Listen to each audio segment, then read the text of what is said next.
Welcome to the Tine Talk Podcast, sponsored by Rack Fuel, premium deer nutrition. Fuel your herd.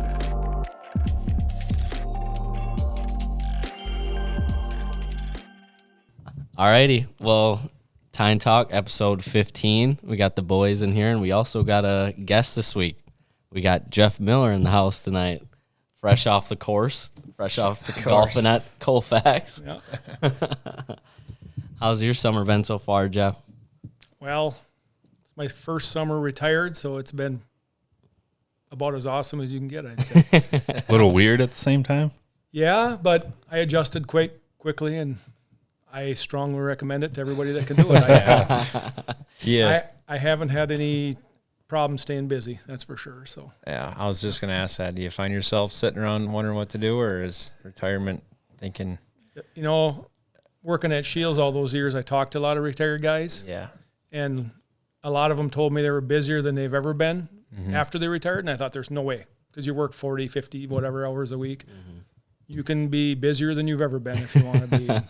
I think part of it is what I figured out is I do a lot of things that I didn't get to do before. For instance, my buddy bought a ranch in Montana, and I was out there for a week. So he called me, said, "Can you help me?" Yep, let's go. So you That's go awesome. do that stuff, which you weren't able to do before, and it's just the experience of a lifetime. And picked up some elk sheds, which we can talk about later, which is There you go. But so it was just a dream trip. But away I went. The next morning, we drove to Wyoming and went to Colorado and grabbed stuff from his old ranch and drove up through Wyoming. So you do a lot of that stuff. I've been mowing trails for guys. I got a Swisher mower and running. I know you were talking about how many trail cams you're running. I think I've got 50-some or 60-some out right now that I'm either of our own or I'm running for guys down here in Buffalo and just taking care of them for them, you know. So That's awesome. and I love doing that. So Yeah, it's, all the work that you like to do now. Yeah. Yep. It's not even work. It's just you just find a day that you can do it and Yourself busy. so yep, Yeah. really stay busy. Do you do any fishing in the summertime too? Yep, been doing a lot of fishing on my own. You know, living in Bloomer, I walk across the road. I got a nice Lund boat. I've had it in the water a few times, but not a lot, as much as I thought I would. But I did walk across the road and fish the Bloomer Pond every night after supper for about 7 weeks. Yeah. And I've caught thousands of bluegills and crappies. Starting to figure that out. So it was just incredible all year. Now it gets kind of dirty, like a lot of lakes do. And ironically, my buddy just bought a little pontoon he's got on Marshmiller Lake, which probably everybody knows where Marshmiller is. And so we go up there 2 to 3 times a week. He'll call me the night before and say, "Hey, meet me at 7," and we'll go up there and fish for 3 or 4 hours and Dang. you know, catch a bunch of more bluegills and crappies. And you know, That's awesome. Sounds Once like in a I need while- to retire soon. yeah, once in a while I'll keep 12, 13 for a meal. Otherwise, I throw them all back. I just I don't need that many fish. And but yeah, it's been a lot of fun. So like I said, I golf 2 to 3 times a week and fish 2 to 3 times a week, and then whatever time is left over, then I'll get the lawn mowed and stuff. Hang out with the wife. Hang out with the wife. Yeah. Can't forget that one. Yeah. We'll make sure you mention that on there. Yeah, too. I was supposed to mention that. Yeah. How long did you work at Scheels then? I was there 24 years in January, and then I retired the week after my 24th anniversary. So, Dang. yeah, great place to work. I miss a lot of the guys there, and you know, customers, and seeing all you guys in there. And that's the biggest thing is I got to do this every day. You know, sit and BS with people, basically. You know, Yeah, exactly. We'd sell a few bows and trail cameras on the side too, but yeah, it was a fantastic place to work. I still stay in touch with a lot of the guys that are working there and that took over for me, and we try to get together every week or two for, you know, we either go looking for deer this time of year, we'll meet and go somewhere, or get together at the river and in Chippewa and have wings or something like that. Oh, you know? yeah. So I've heard good things about those too. it's incredible. Yeah. No, don't let anybody tell you those are the best wings ever, and all you can eat, and they're huge. So. Dang. That's what I've heard. They're just fucking huge. Yeah, it's dumb. Yeah. We used to go to Milwaukee Burger for years. We went there, and then once we discovered River Inn, we meet there. So. Milwaukee Burger, they used to have the was it half hour apps and taps after 9? Yep. I think So we'd go there every Thursday night was Milwaukee Burger night there, and Milwaukee Burger. I don't think Milwaukee Burger does that anymore. But no, I don't know. I was just there today, but didn't pay attention. Dang, you were there today too? You get those big old cheese curds? No, you got the size of your boneless fist. wings, 99 cents. Yep. They still do wing it Wednesday or Tuesdays. They got boneless or bone in, and yeah. So you started in 2000 then? At 2000. Scheels? Yep. Were you always in the archery department? Yep. Well, no, I take that back. The first year I was at Scheels, I ran optics, and I like optics too. You know, I do a lot with binoculars and spotting scopes to this day. But I took the optics shop, and a couple months into it, this is going to be funny because you guys were just talking about this. A couple months into it, I was like, how come we don't carry trail cameras at Scheels? This is in 2000. And they're like, oh, yeah, I think there's one over in the archery shop. And I went over there, and it was the original Cutaback laying in a locked showcase, and it wouldn't sell. It was just one laying in there. And at that time, my brothers and I were running cam trackers. And you guys were just talking about What's that. the difference? As a Cam joke. trackers. I need to know the they were- difference. What's the difference between a cam tracker and a trail cam? Cam Or is tracker there? is a brand. It's just So- a straight up brand. Yep. I didn't even know that. It's TRAKKER was the name. So if you look back at old hunting magazines, there's cam tracker ads in there, and they were made in Georgia. That was a big one, and then Trail Timer out of Minnesota was another one. And so I talked to, at that time you had a mentor at Scheels. It was Kevin Magruder, and I said, Kevin, can I bring in some trail cameras? And he said, well, let me know what you're going to do, you know, because I had a checkbook I had to abide by when I took the archery shop over, and you have to spend you can only spend so much per month. You had an open to buy and all that. So I looked up, I called Cam Tracker to see if I could get a dealership. You had to order 6 of them. He's like, no, you're not ordering 6 trail cameras. We're never going to be able to sell 6 trail cameras. And I said, let me try it. Just let me give it. And they were 35 millimeter film back then. And they ran on 4 C-cell batteries. And it was like it come up from the bottom, and it kind of went a little bigger and had an actual film camera in, 35 millimeter, like the ones Shane and Tom used to make, similar to that. Yep. And, well, let's give it a try, and it was, they sold for $439.99. I'll never forget. That was the price. They sold for $440. But I had, Oh my goodness. we'd been running them for a couple of Like years, electronics. and I never forget back then you'd buy a film and you'd have 24 pictures, and then it'd be full. Yeah. So I was all excited. You'd go to Sharp 1 hour photo, and you go in there, and maybe you get a couple deer, and you get some weeds. And my best series of photos, I used to hunt over by Tron, south of Durand, and my best series of photos, 24 pictures, was the manure spreader full, manure spreader empty. I had 24 pictures of manure spreader. Oh, no. So when digital came out years later, but anyway, I started that at Scheels, and I had a few 35 millimeter pictures of just bucks and nothing special, just buck pictures, but they were something. So I started a pigboard display in optics. I was running optics at that time, and I cut some birch logs and put a cam tracker up there, and I got trail timers, 2 different kind of cameras. And we used to go to Walmart and buy rolls of 35 millimeter film, buy the grocery bags full for $6, and we'd sell them for $9 at Scheels. And they're like, well, why? I said, well, just convenience. They're going to sell. And we sold hundreds of rolls of film just because it was convenient. We'd make $3 on it, and found some C-cell batteries. And I'll never forget, you have a little switch. There was a little switch in the bottom of the cam trackers. You had to have the first one up, the next 3 down, the next one up. That was a 20-second delay or whatever. And it was film cameras. So for 5 years, it was just film cameras back then. And then it started blowing up because I had a photo board there, and you'd tell people what it was all about, and it blew up from there. And then after 1 year, then I took over archery, and my stipulation was if I go to archery, I want to bring trail cameras with me. And then it's built into what we do nowadays. So Right out in front. multi-million-dollar business for us. Yeah. So, yeah. That's Man. unbelievable. Yeah. So and I remember the first digital cameras. The first ones I knew about was Tom Inderbo built one. Shane and Tom. It was called White Box. I still got one at home. Gosh, no, That's I was going to awesome. remember that. Anyway, but it held a 64 megabyte digital. They put a digital camera, so it hold like 100 pictures. Dang. Oh, that was a huge, So it went from there to a Buckbuster, I think it might have been called. My gosh. But then you get 100 pictures. Well, this is way better than 24, and then it just quickly evolved from there. And then Cam Tracker was one of the first big ones to come out with a digital camera, and then slowly but surely, and then quickly after that, digital was the big thing for many years. And then I remember 2 gigabyte cards. It hold a couple hundred pictures. They were huge. You can't even find a 2 gigabyte card anymore. The cameras won't even read them. Now you're 32 minimum probably on most of them. Yeah. Remember that's back in insane. the day when Dad would have an old film camera? Yep. Just going and printing out pictures. That was so fun. Yeah. We were pretty Way young different yet. games. Yeah. Come across that envelope and you're just like, oh, this is pretty sweet. I think he actually still I has still some. have them at home. Yeah. I do. What I can't believe is you found a way to sell cameras that took 24, 48 pictures for $400. $439.99, and then the trail timers were $200, $199.99, and you couldn't keep them in stock. And this was the early 2000s too. That That's money went a lot farther then than it does now. Yeah, but you said you went for $4. I thought you meant dollars right away. no, cam trackers were $439, and we brought them in, and it was just selling fun. Yeah. It's like, I had that photo board there, and then I actually. We started selling in Eau Claire, and pretty soon we sold a dozen, then we sold 20, then we sold 50, then we sold 60. Of course, the other archery shops get to see your top sellers. So they're, what is this? What is this even? Yeah. When I got into archery, and then I took all my better pictures, and my brother had been hunting in Iowa down there with a guy, Joe Loomis, and he was running cam trackers. And of course he had some Iowa bucks, and I got copies of his pictures. So I made a little color copies of all those best pictures and sent them to all our Scheels stores. I think we had 17 stores at that time. I made 17 copies and sent them to all the archery shops so they could get their board started with some actual, because they had a little date and time on the bottom. But that's what it all started from back then, and then just snowballed into what we do today, and it's become a huge.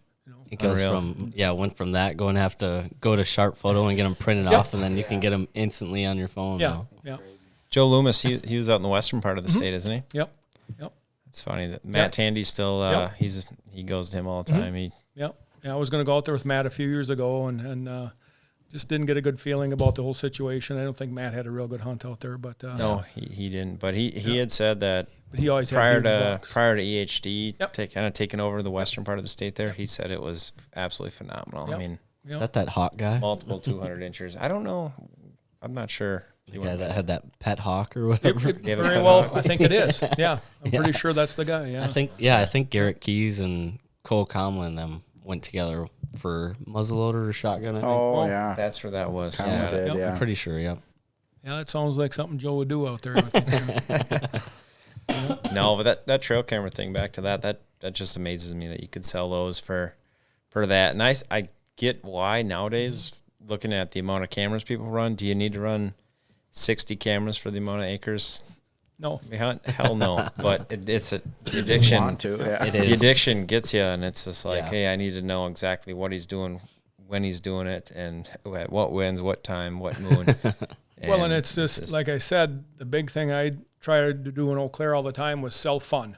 That's why I always had Mitch would shoot a big buck every single year, and I'd always have his picture up there because, I know him, so there we put his picture up. But everybody likes coming in and seeing those success photos. Yeah. To this day, they tried to take it down on me a few times. I was like, no, we're keeping that up. Really? And it's gone now. Matter of fact, after I left, they finally took it down. Really? Those pictures up above where the trail cams are. I would always stop by there. Oh, just absolutely. to I would always see look it. at those. Just And I to say said- hi to you guys and look at the pictures and go on my way. And I just thought, when I go into places, I look at the deer heads, and I mean that's just what whitetail nuts do. And where are we selling most of our stuff to is whitetail nuts in Wisconsin. Yeah. You get out west, it's elk and everything else. I get it, but in Eau Claire Scheels, it was basically whitetail nuts. There's guys that do your other things target too. market But is hands down So- everybody. liked, and then a lot of people would see somebody they know, or that's so and so's buck. So I thought it was always a really cool experience for everybody. Little kids like seeing them, and so we sold fun, and the trail cameras always had it's been an absolute blast, and then I got to know some of the guys from the companies, and so that helps out with customer service and things like that. There's great guys in almost every company. Like Cutterback's got great, Dan Schultz up there has been just an absolute rock star helping people out with the cuddling system, which I heard you're running. You really don't like And there's So far, we've had pretty decent luck so far Yep. this year. Now that we've had the battery system, maybe you've heard on what we do on that. But I wanted to jump in so bad when you guys were talking about solar panels and battery packs, and yeah, my wife looked at me. She said, "Oh, you're going to fit right in." But just so you guys know, I run double A's and almost nothing anymore. Almost nothing. And when we get done here, I'll show you. You guys seen that power pack that Steve Pinkston's making? He holds Hardcore Cycles, and they're an e-bike at Ohio. They got them at Scheels now, but it's a power pack. It's a rechargeable power pack, about this big, and it comes with the camera strap and everything, and you charge up to 100%. You can plug it into the trail camera and batteries. So they're a little over $100. They're not cheap, but in the long run, You know, I've got, Doesn't take long. I think I've got 5 or 6 of them out right now. And like, I've got a new lease down southeast of here, in Wisconsin. And it's 2.5 hours from my house. So I don't get down there. So I got them on every camera down there, and you don't need double A's anymore. And then I've got solar panels, on everything. I can put a solar panel on anything in a food plot, and they've been up for 2 years. I've never have to change The batteries. solar panels are really nice when you have good sun exposure like that. Yeah. Yep, there's spots, and now Cutterback's got a new one that runs off available light. They run $100, but they'll work in the woods and everything, and they're working very good. That's the cool thing about Scheels was I'd get feedback from customers. So I knew whether this was good or that was, and that's one thing I tried to do there is if something wasn't working right, I got it out of there. But Cutterback's got some cool stuff on their cameras too. And of course, I'm a huge Tacticam fan. I mean, that's what I run the bulk of, and they're just great cameras too. They're, people that complain about them, it's almost always user error. There can be bad electronics, I get it, but for the most part, use the damn SD card they tell you to use. Exactly. It's just stuff like that. I It's think like that's the number one thing. literally that it says people right in like your book to use a class 10 U3 card, Yeah. but you bought that one at Walmart and saved $3 and now your Exactly. camera. So, and I dealt with that every single day. Yep. And it could be frustrating, but you just have to look at people and say, did you read? And I don't read my owner's manuals either. I get it. Guys don't. So, but I learned the hard way on that one just this year already. yeah. I was getting pictures sent to me, and it wasn't even like black where the flash wasn't working. It was just sending a picture where you couldn't see anything. It was gray in the background. Like there was First thing you do is change your SD cards, no matter.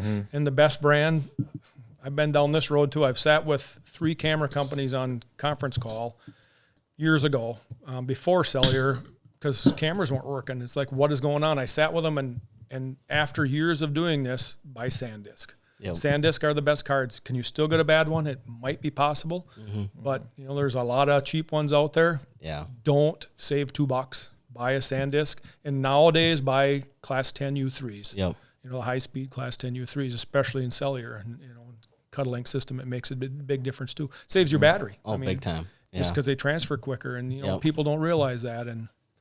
But I've weeded out all my old 4s and 8s and 16s, and I run 32 gigabyte SanDisk class 10 U3s and everything. And knock on wood, I don't have a lot of trouble at all with trail cameras. Other than bears, I've had 2 torn down by bears in the last 3 days. So I've heard something about them too.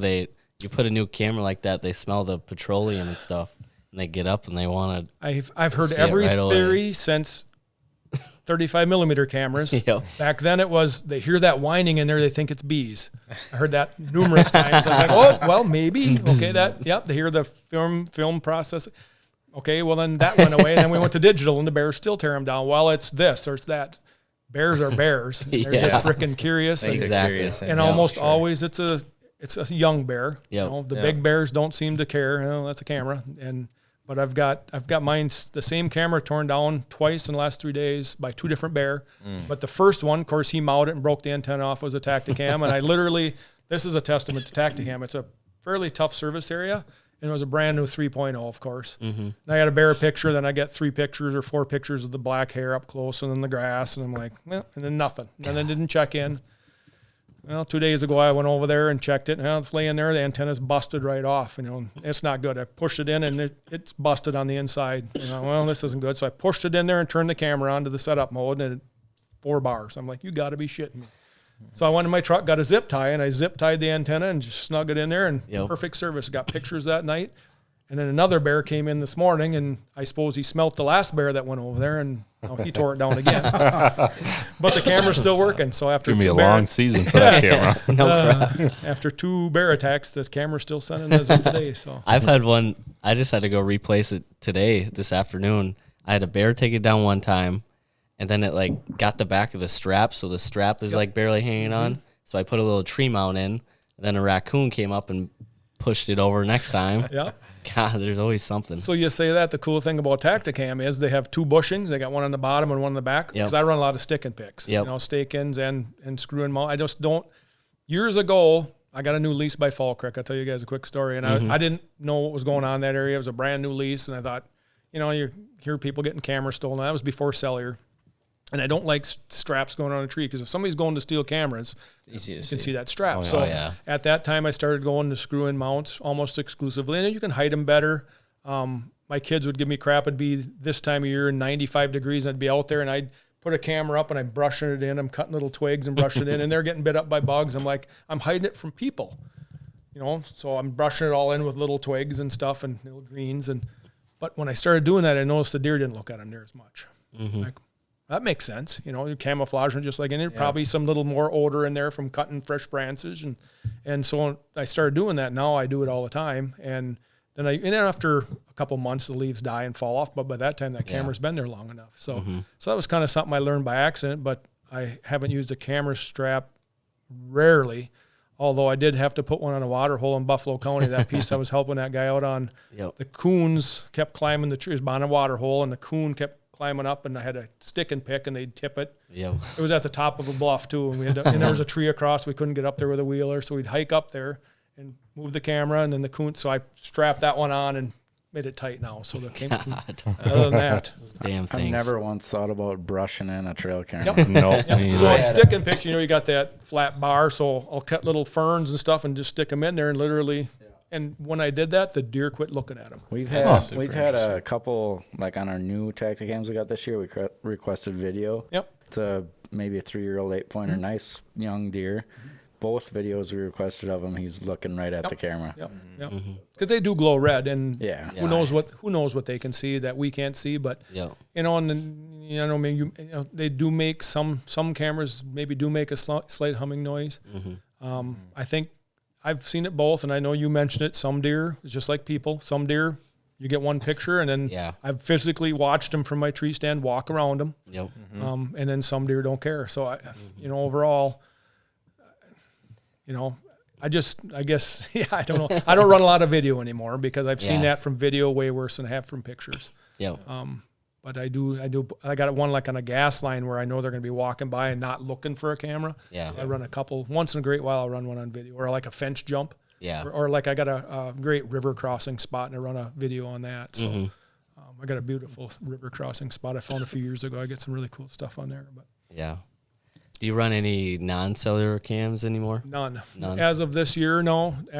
Last year I don't think I did. The years before I did. I had a couple bog cameras and part of my job at Scheels, and this is really cool, was, and that's, I was going to mention that when you talked about Scheels, is, just working in Eau Claire Scheels is a great job, and, they got a great retirement plan. Obviously, I'm retired at 56, but, and if you make it a career, you're going to retire very comfortably there, so, but beyond that, just getting out of the store and things, I got involved more corporately.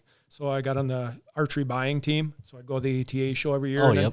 You can make decisions. I was running the biggest archery shop there, and it was awesome to be able to go to the ATA show and find new products. And I kind of had a niche for be able to say, hey, that'll sell and that won't. And just from doing this, and you guys are all would be good at it too. You're like, no, not the acorn cruncher. No, come on. But a lot of people don't know that. So that was just one example. That's a perfect example. That some people would think, hey, that's the coolest thing ever. Now, on occasion, I have missed it, but overall, it's like, yeah or no. And then, so I got to go to the ATA show every year. Then I got involved. We do Scheels universities.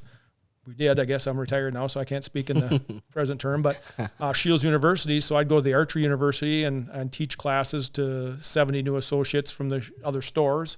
That was a week-long event in Sioux Falls, and we'd shoot 3D and all the big, Matthews, Hoyt, PSE, Bowtech, they'd all be there with their brand new products.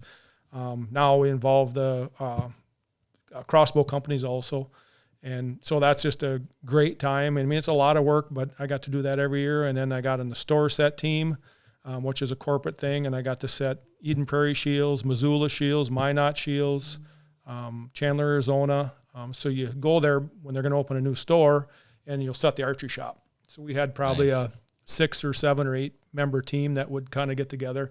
Cool thing about it, I've got good friends in other states now that we did that together, so you get to be good buds. And a few of them were on all that with me, and some will just be on store set. They wouldn't be on the buying team, but there was a few of us that were on all that. So that was a huge part of feeling Scheels was more of a career, I guess you might say, because I got involved with the big picture. I just sat in Eau Claire. I'm like, well, this is just Eau Claire archery, and we do the best we can. But when you see the big picture and how successful and how sharp the corporate level is at Scheels, and just you do the store sets, and you're not missing a screw or a nut. Yeah. I mean, they're 300,000 square foot stores, and every shelf is there, and they're sitting where it was very impressive, and you see why they are so successful, and they will continue to be, and so that was a big part of my longevity there, and that's a big part of what I miss now. So were you able to see like the size or the success of the archery for like different locations, like Wisconsin versus Arizona and something like that? Oh yeah, we keep track of that every day. Yeah, like is that and now just in the last, especially in the last 5, 6, 7 years, there's a sheet you could pull right up, and you can see what everybody did daily and what they're at for the month and what they're at for the year, and I'm pretty competitive, so I always like being number one. So Wisconsin, and it was right up until the time I left. Yeah, Eau Claire Scheels had the number one archery shop. That's awesome. Make you want to work for Scheels. Yeah, that's like you said though too. It makes it more than just pushing a product. At the end of the day, you're actually involved with the big picture. Yeah, and it really was. It was way beyond sales. When you get to be so, we got. I can't tell you numbers at Scheels. I'll tell you guys off the air. But when I took the shop over, we did this amount, and when I left there, we were doing this amount in Eau Claire Scheels. So that was a big, and the overall too, the archery shops all over Scheels. We obviously have a lot more stores than when I first started too, but we're up to 31 or 32 now. So just seeing the building and being part of it, being on the buying team, and getting calls from all of the guys in different stores. Hey, what's this? What are you doing here? What do you guys do for this? And again, you get good connections all over the United States, basically, for guys that work at Scheels, so a lot of good people. But that's awesome. But I do enjoy retirement. I'm not going back. So Didn't even hesitate. No, there's no hesitation. No. And again, it was the dozens or hundreds of customers I've met that became friends, and to this day, and still see them, and they text me, and just it was a lot of fun. Yeah, that goes a lot farther than the whole 9 to 5 or yeah, and then it was it got to be stressful years ago. I mean, we started growing so big, and we couldn't keep up with it, and it was all on me. It's felt like because I was the archery manager, and it's like, oh my God, and as I see your hat and your hat. And Greg worked for me for a while there, and he can attest how crazy some days are. Yeah. And then a few years ago, we threw crossbows on top of that. So not only was it busy working on bows, all of a sudden and again, I'm not against crossbow hunting. Don't take this wrong way, but every 15 minutes for 2 months straight, a broken crossbow would walk in the door. Broken strings and everything? Everything. Yeah. I bet you had a lot more crossbow issues at that time. Everything, yes. Yeah. It was already too busy of an area. And again, Greg can attest where some days bow techs don't get lunches between setting up new bows and fixing bows. But we didn't know how good we had it until the crossbows came on the market. And then you realize, then you're fixing. Then it was broken stuff. And and it became, at one time, I think we had, I want to say 70 some or 80 some broken crossbows in our left range at one time 2 years ago. Holy shit. And it's not, and it's just, we got really good at fixing them, and we really beat up the companies to get us parts quicker, and they did get better. They did finally realize that, hey, we're not trying to pull a fast one on here to get us that part.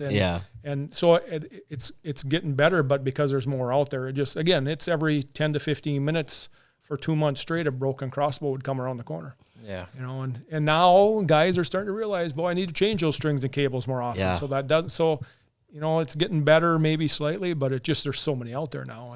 You say, why do you think that is with the crossbows? Just the more stress? Speed isn't supposed right in front of our eyes, all of a sudden they have to have a 400 feet per second. It's like, holy crap. Oh, let's get it up to 500 feet per second. And arrows and everything else wasn't up to that level yet. The strings and cables were the big thing. There's still a 20 strand string or whatever they ran. That didn't change one bit when you were shooting 350. So they'd shoot them, and eventually it's going to break. When you get to 500 plus, it's ridiculous.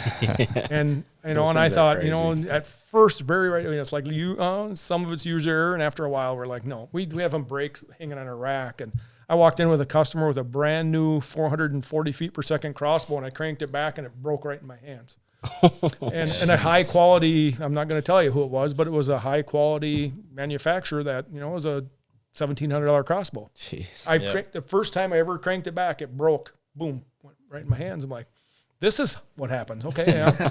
So again, the companies have been very good. And cool thing is, like Raven, I've got 3 former Eau Claire Scheels guys that work at Raven. They're all high ups at Raven, and they work up there now. Yeah. So that was really cool because being part of the buying team, I'd know who to call, and that helps an immense amount. When you call the right people, you guys know that. Mm-hmm. Whether it's a trail camera, whether it's a crossbow or a bow, obviously you know a lot of the guys at Matthews, and Matthews is still to this day by far the best company we dealt with in Eau Claire Scheels. Mm-hmm. I will go to my grave telling you that Matthews is the best. What do you need? Yeah, and they take care of it, and they're. I think we all shoot Matthews. Yep, I tell everybody, and then there's a lot of other good bows out there, don't get me wrong, but if you'd ever go down and tour the Matthews facility and just see how many good people are working there, and they'll give you a tour anytime, I tell everybody, if you aren't shooting it when you go in there, you will when you walk out, because they're so impressive, and it's just a great company. Now,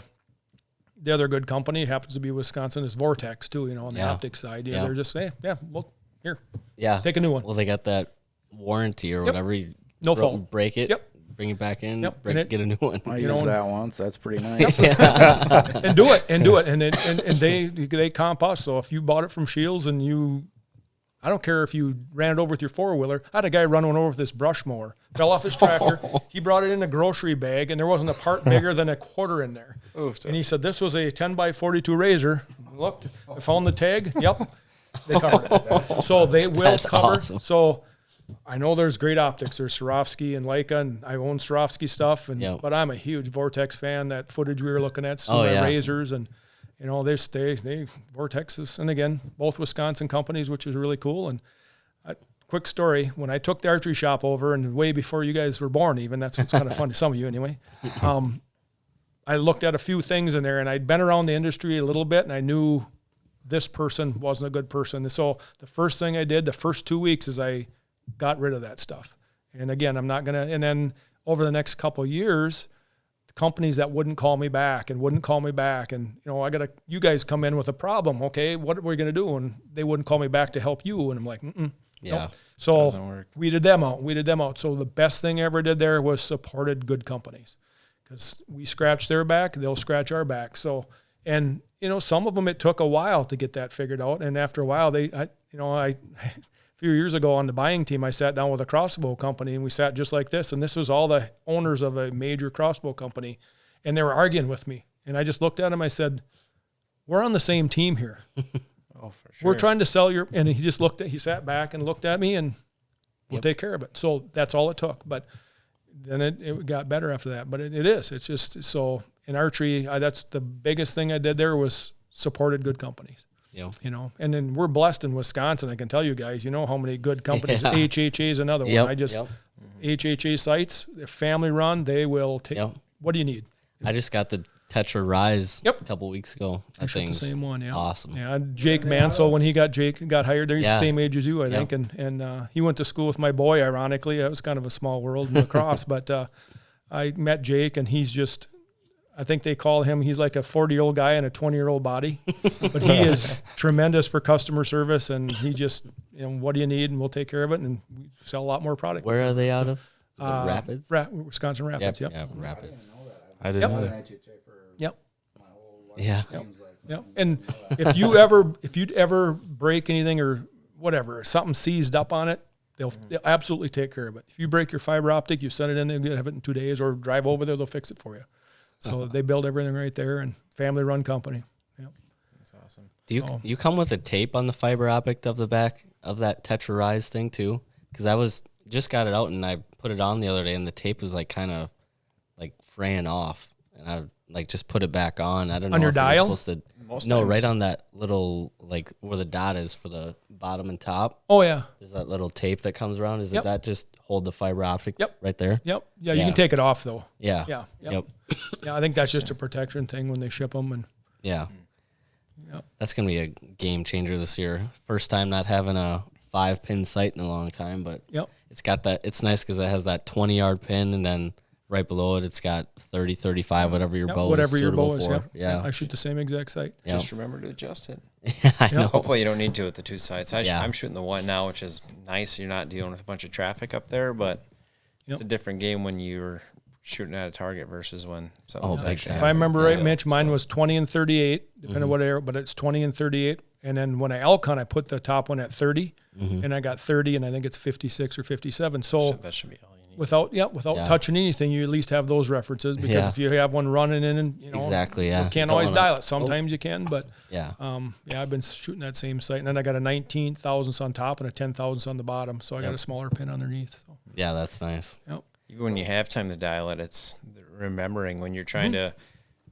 Lately, we've been trying to do a lot of self-filming. We used to film each other, just trying to get as much, out there as we can. So you're self-filming, you're trying to get your camera ready, you're trying to get your pin dial. That's at the end of the day, it gets to be almost too much. So anything helps. I shot the single pin 20 years ago when I was hunting down here in Buffalo County. Can't remember where it even was. And I rattled a buck, and he came out in the bean field, and I ranged it. It was 40 yards, and I turned my dial to 40.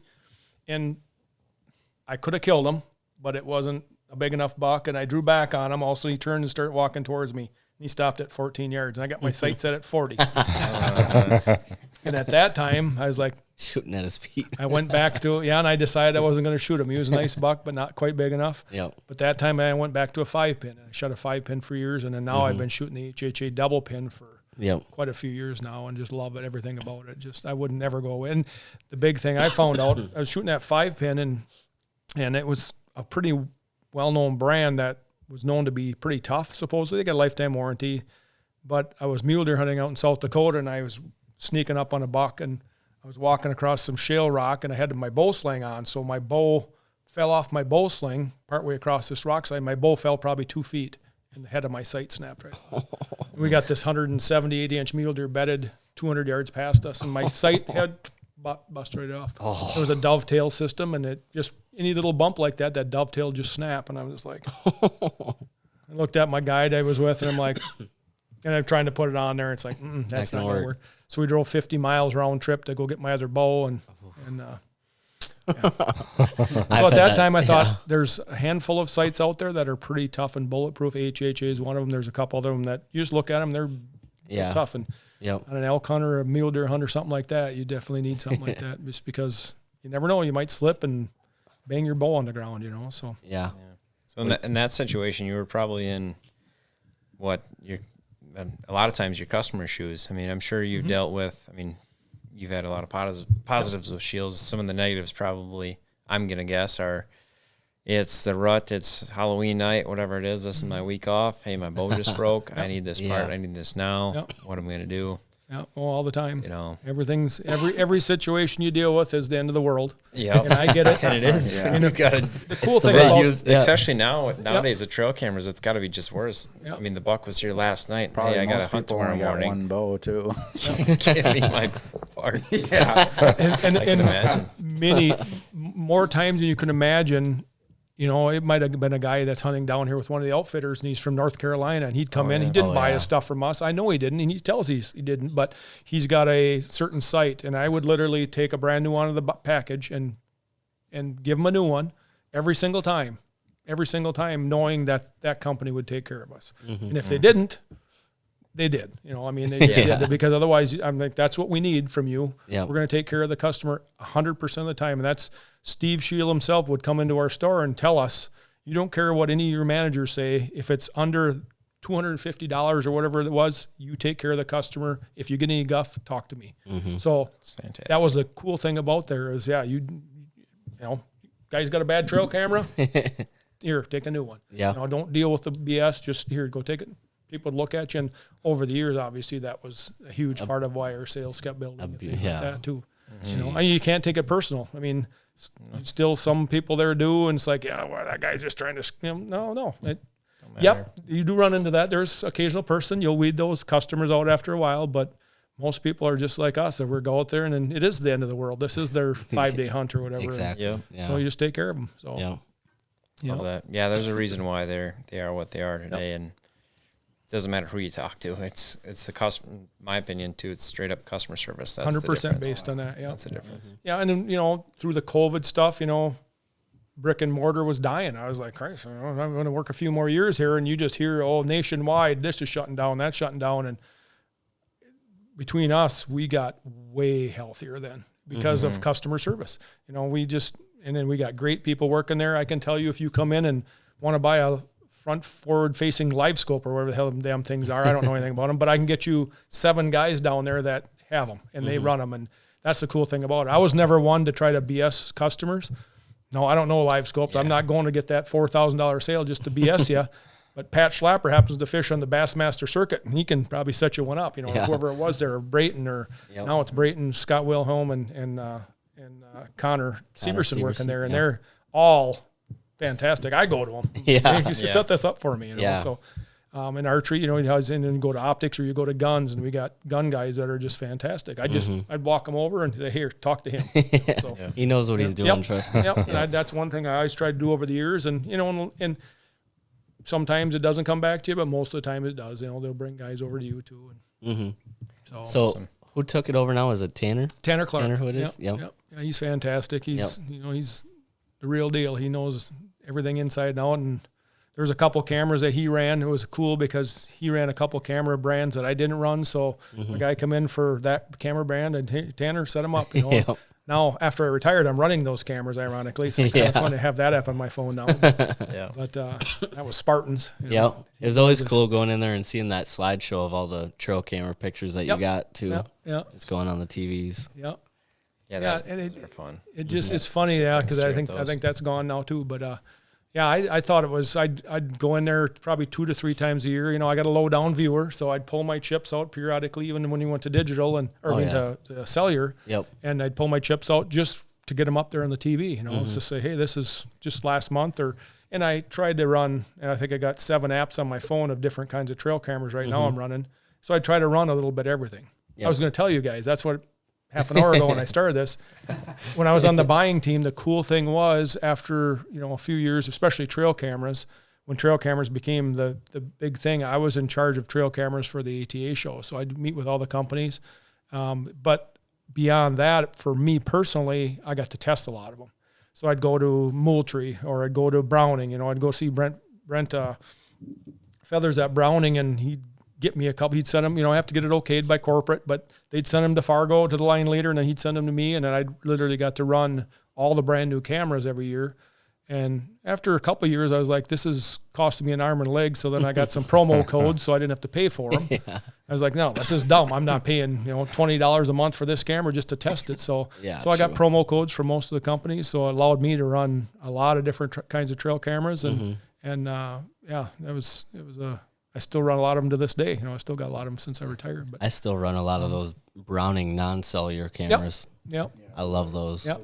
Strike Forces and Dark Ops. They're so nice. So consistent. Every time I put one out, I just trust it. Yeah. Since cellular took over, that was one camera. We kept the real cheap, you know, $50 models from a different company, and we always found a Browning closeout. Yep. Strike Forces and the Dark Ops one, you know, one that glowed red, and the little compact ones. And I 6 batteries too. Yep. I agree with you. That was one that we kept in just until last year now. So I know cellular became, I think it was 88% of the sales went to cellular my last year at Scheels.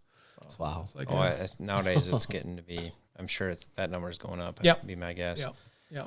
Everybody going forward. So with cellular cameras, I mean, the biggest knock, my favorite camera I've used is Tacticam. Mm-hmm.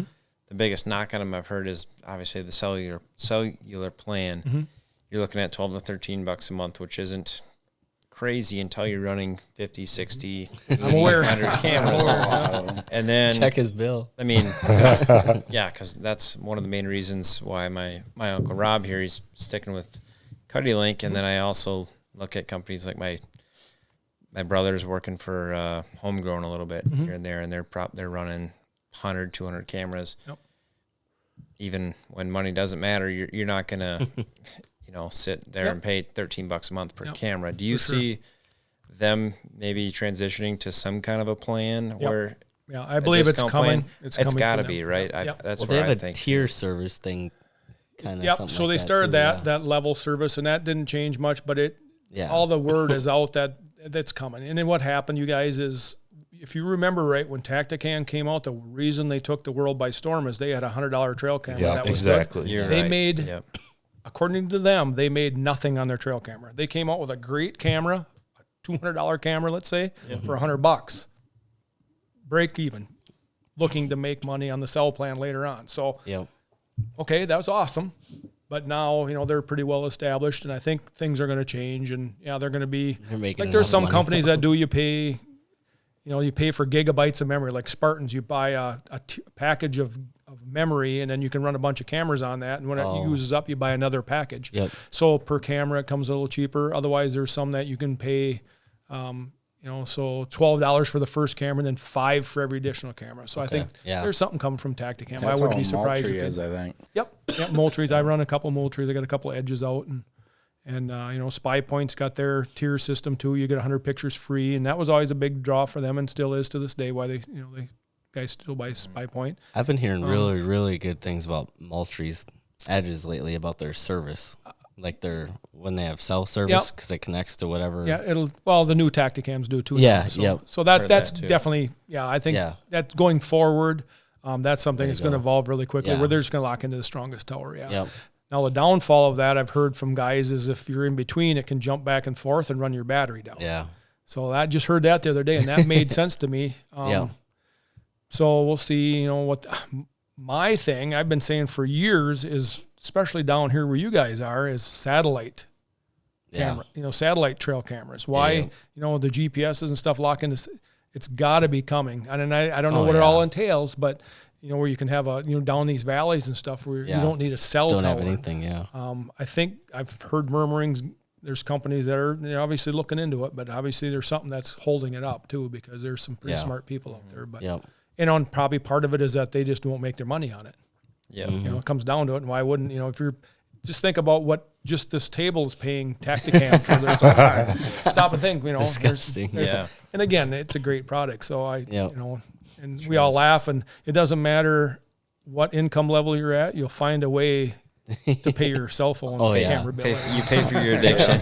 So what's your morning routine like? Do you wake up, make your coffee first, then look at your camera? No, I wake up, I'm getting older now, so I don't even make it through the night. I probably got to get up to pee about 3 a.m. And because I have so many trail cameras, about 3 a.m, I got one eye open, and I'm looking through them, see what I got. And then I wake up at 6 or 7, whatever I get up, and then it's going through all the cameras again. And then that's the same thing. Baby wakes up in the middle of the night, and you're like, you better grab this and go check. Mine sits right by my head, so it's not. Just grab it. The worst thing about that is if you wake up in the middle of the night and see a big buck. Probably not going back. Oh no. You try having a girl in your bed, Jake, then it's really bad. Then she gets all kinds of ideas in her head. Well, you're pulling Onyx maps up after you get that picture. Then you're, maybe he's coming from this way. Saving him to the gallery and naming it and everything else. Being around the cell cam topic, I mean, what is it? Utah, Arizona has where it's illegal to use them. Do you see that happening? I mean, I personally have a hard time believing it's going to happen with the way the market is the cell cam market is taken over. It's hard to believe it will. Do I want it to? Kind of not. I'm kind of on the. That's big talk. I can see either way. That's big talk. Do you see it ever happening? I don't ever see it happening. And again, money talks, bullshit walks. It's such a huge industry. I just don't see it. They said that about crossbows too. I got to get rid of, 5. Remember, it was going to be 5 years in Wisconsin or 3 years, and then we're going to just look it over and we're going to get rid of it. There was no chance that they were getting rid of it. Or have a season for it. So you look at the tens of millions, if not hundreds of millions of dollars spent on cellular trail cameras and cell phone plans. There's no Western states are different. You guys have all hunted out west. They just lighted knocks were taboo. Now they're starting to come around. Maybe you can shoot a lighted knock, but you better not have a light on your sight out there. And most states you can't have a light on your sight, like your HHA. So you can't. You got to make sure you don't have that. But most of them have legalized knocks now. So, again, they're just different. But what happened out in Arizona, I think it was. So Arizona, New Mexico, Arizona disbanded them, but they'd have one water hole, and there was 40 trail cameras on the 2 sticks that were sticking up, chained on from every outfit around, trying to figure out which bulls are coming to that one wallow. So, and it got to be where the guys were checking them 24 hours a day, and they're just like, enough's enough. You're harassing the animals. I get it why they got rid of it out there, In Montana, it's still illegal. It always has been. You can never run. In our Montana stores, they'd laugh when I'd go out there and do training. Well, we can't run them here for animals. They could run them for ranching and security. And I said, well, you should secure over there by that mineral lick. But whatever, I'm not going to tell them what to do. But it's a big, they're still illegal in Montana during hunting season. And, Iowa obviously went through. I know they tried something. Well, it was a law that was already in the books. Yeah. I mean, they didn't do anything different. They just said, well, on public land, you're not supposed to leave anything overnight. Mm-hmm. So let's just, whether they enforce it or not, I don't know. We'll see. But but I don't see it. No, I don't. And again, and then if they did, it wouldn't kill me. I'd go and pull my chips, just like you did back in the day. But whatever. But well, that was the whole thing behind it. You had to do it before dark or whatever, so you had to pull your chip or camera after you're done hunting or whatever. Nobody's enforcing that. So it's like, maybe I'll sit here this day, put a camera there.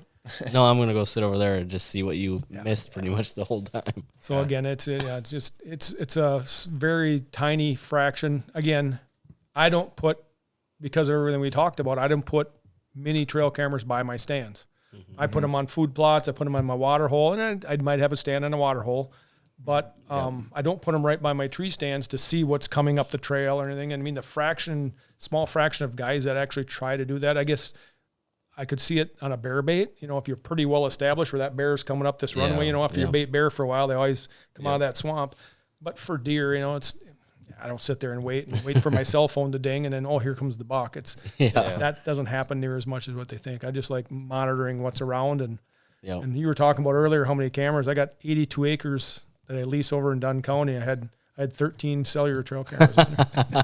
And it was just because I had them. So I was putting them out all over, and that's all I had to hunt. So I just kept sticking them out all over. I'm like, and it's amazing because the one extra one you had, it's like, well, this is a dumb spot. Mm-hmm. That's where that big buck was coming from. So I did learn a lot. Yeah. I had a nice buck there last year, and he just comes through at certain spots. When he comes through, I never had him on that camera over there, and I've never had him on that, but whenever I get him, it's on these two cameras. And after a while, it's like, in 82 acres too. That's the thing. So, okay. And so now he's back again this year. So where do you think my stand's going to be? So cameras, whether it was cellular or not, it didn't make any difference, but you do learn a lot from them, that's for sure. Yeah, me and Cole have some of that this year because last year we bought some extra ones for Iowa down there, and now we're like, we got some extra ones to play with this year, and it might be kind of fun. Yeah, that's nice. Yeah. And you put them out. You put them out for a few days. If they don't produce, so I'm my new lease southeast of here. I'm heading down there tomorrow morning at daylight. And I'm moving a couple cameras around because we've had them out for a month and there just hasn't been much there. So, it's a new piece to me. The guy I'm leasing with's been there since 2018. So he put a bunch up and he's dialed in, for the upcoming couple months. But so I tried to put them where his weren't and thought maybe we could find something different. And sometimes it works. Yeah. Do you start to transition your cameras right about now? Right now. So I've had 2 or 3 bucks rubbed on camera in the last 3 days. One in that Buffalo piece, I'm running cameras for a guy. He had a rubbed buck the other night. I had one I had one in south of here. At least I'm hunting down there. So I've had a handful of rub bucks. And then last night, I went up to my buddy in Chautauqua there this morning, and he made a good point. That wind last night knocked a ton of acorns down. Mm-hmm. He said he went on his back trail, and there was red oak acorns all over. So that's all going to change everything. Yeah. And then the bucks just transition. We had, in that piece south of here, we've had 2 new bucks in the last 2 days. Yep. A double main beam buck, and then a buck that was there last year. He just showed up 2 days ago now, so he should stay. But it's fun time of year because that's the whole thing. It's you don't want to lose your bucks. I was just gonna say that. Yeah, I have nothing like that, so I'm hoping that there's something coming in. But well, their property gets better once the velvet comes off, which is always we're kind of twiddling our thumbs right now. But it's funny you say that because my lease in Dunn County, this is my 7th year on there, and it's not very big, but it's surrounded by good neighbors. And, the guy to the south of me, he's been leasing there forever. And he told me, he said, you won't even get a buck picture till October. And I was like, come on, it's Wisconsin. And I've got them in there now because I've got a good food plot, occasionally, but they don't live there. I get a group of bucks comes through and it's 4 or 5 days sometimes, and I'll get a few more. But during the rut, just like you guys said, I got does, and it's a rut area, and there's a river runs through it. So it's everything you need as far as a rut area, but it's crazy some days during the rut. But it's amazing. Awesome. And you guys you mentioned Jeff Sturgis. Mm-hmm. He says if you want bucks in the fall, you don't want them in the summer. So. Exactly. Yeah. But there's exceptions to that. There's some bucks that just they're homebodies. So stay there the whole time. Yeah. So. properties like that too. Well, yeah, you guys just send pictures left and right throughout the summer, and me and Jake are just like, we'll just go golfing because we don't have deer on the property. Now, if I heard right the other night, you guys don't even have cameras out yet, so. Yeah, like have four. That makes a big difference too. Yeah. So they were itching, and they had to get a couple out there. Mitch just screams at us to start thinking about hunting, and we're like, I don't know. We've seen like maybe a doe. We got a picture of a bobcat just today. And that was who's cool. all got Iowa tags? You got an Iowa tag, and you got an Iowa tag this year? No, they had them last year. Oh, both of you had them last year. Okay. I had 5 points and didn't draw this fall. We both had 5. It's my fear. We're thinking about hunting together, same camp, sharing the same camp, but Lone That's- Ranger down there. Is that zone 5? Yep. Is that where you're going? Okay, Yep. good stuff. See, I hunted right across the road from one of his leases. He's got some really good leases down there, but that's I got 3 or 4 points right now. I drew last time with 5, but I'm aware that it might be 6 now. Yeah. So. Are you? I mean, obviously now you sound like you're invested enough. Now I feel like once I draw with 6, I don't know if I can wait another 6 years to do it over again. Yep. I mean, I told Jake the same exact thing. When we move in, then. Yeah. What's your plan as far as that goes? Well, my wife, when my kids moved out and went to college, she told everybody we knew that I'm moving to Iowa. Because I told her my whole life. I said I'm moving to Iowa when I'm financially secure. And to this day, I harbor the dream, but I'm kind of over it now. You know, it's like I'm just Iowa's. I have to mention this before, but Iowa and Kansas have pretty much wrecked me for Wisconsin. Fantasy states. Because of, and I've got to walk some of the best properties in Iowa, I would say, and it just wrecks you. You come back here and it's like you've been seeing these 130s and 140s and they don't even stop the trail camera picture thing from unless it's 150, 160. They're not even looking at it. You know, it's a whole another level that everybody up here that fancies themselves a deer manager thinks they're, and you get down there and it's like, no, it's back when I was in school too. I was talking with Ted a whole bunch and he said, nobody even knows your buck unless it's 180. Nope. He said, and he was one of the first ones to start showing me his pictures down there. And I'd be all excited because I got a 140 on for the first time this year. And Ted would bring up his phone and be like, oh yeah, this one's on that property and this one's on. I'm like, you can kind of tell that with showing pictures of Damon and stuff. Oh, for sure. So me and my roommate were scouting a piece of property down in southern Iowa. It was public. And, we spent like 4 hours walking that day. And we were coming up this gravel road and kind of stopped looking at some deer. And an old farmer came by, probably a 70-something Ford pickup truck. But he stops and kind of, he's like, you could tell. He's like, what are you guys up to? Hey, we're just looking for deer. We walked down there and stuff. And he wasn't like, hey, you're in the wrong place.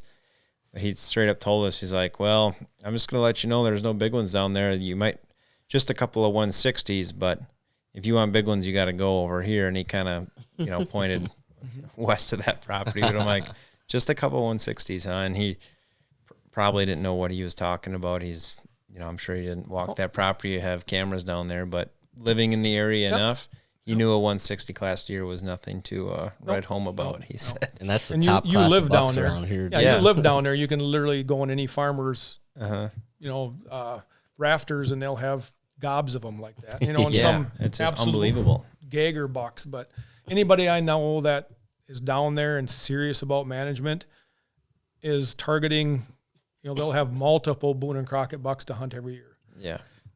Now, EHD has unfortunately changed that somewhat because they lose all of them some years, which is absolutely the most sickening thing I've ever seen in my life.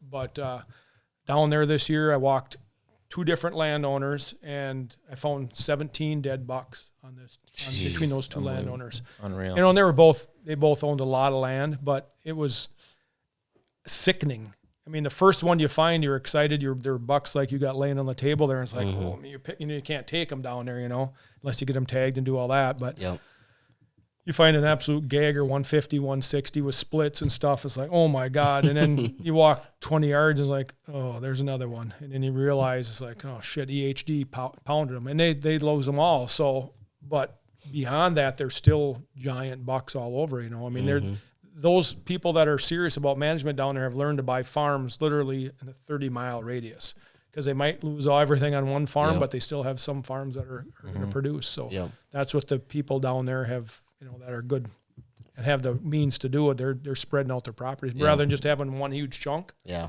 They've spread them out now. That, Mark we talked about that on other podcast. Yeah, Mark Drury did that with his farm. He probably had that farm for 20 years and killed so many big bucks in the history. I'm sure he's tied to that farm in a lot more ways than we know. But yeah, he took it upon himself. Mark doesn't fall in love with things. He'll sell like I turkey hunted down there with Mark and Terry. I don't know, 15, 20 years ago. I went down turkey hunting with him in Coon Dog, and at that time, Mark had his Iowa property, which is everybody knew about it, and a huge bucks. And the day we were turkey hunting, he had to leave early because he was going to show it to these two guys. It was the Lindsays. And they bought it. Yeah, and they bought his farm, and then he went down the road and bought twice as much because he had developed it, and they bought it, and they've done very well on it. And then he bought more, and now I see, just like you guys said, he's doing a lot of small properties too, even 80s and 120s and stuff like that down there. So he's one of the absolute, they call him the mad scientist or whatever, whitetail. He is absolutely obsessed. The other guy that I was very fortunate this spring to go down and shed hunt on Lee and Tiffany's. Mm-hmm. Lee is an absolute, mad, obsessed with whitetail deer. We're sitting in his place. It's Valentine's Day, and we're having a nice dinner, and Lee is at the computer, and just like you see on YouTube, I watch his YouTube videos all the time when they come out new now because it's a lot of the properties we walk, so it's really cool to see. And he's like that when he's off camera. Mm-hmm. He's just obsessed with what can we do and bigger. And, he's down to, I don't know if you guys saw the other day, he's doing compressed turkey manure pellets now because they're, he's, and he was I think, don't quote me, but I believe an oil engineer. He was some kind of an engineer like that. And he's got that kind of mind, and he just knew that soil. But this is important, and everybody talks about this and this. But these two other things, we're thinking this is going to add some to antler growth. And these turkey pellets have it in. He's got a gravity box full of compressed turkey pellet. But his equipment is unreal. Yeah, big time. Just for deer. He's got tractors and a fuel trailer and he is absolutely obsessed, and his success shows it. I mean, his farms are.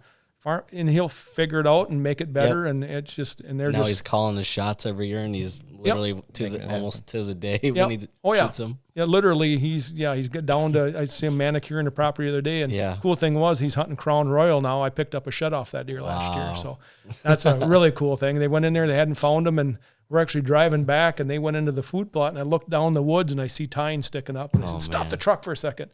I run down there and I picked up a big shed, and I looked and there was 3 more in this area. And I was like, I'm not getting back in the truck at all. And here that one shed was off Crown Royal, and then they picked up the other side. So that buck was like I want to say an 8x7, just a absolute row of tines. Of course, he blew up this year into a giant. Oh, yeah. I showed you guys the other one that Shane and I picked up the sides from. Yep. He just blew up again this year. That was a buck that wasn't on their radar, and all of a sudden they start getting pictures of them. Like, oh yeah, we're hunting that dude.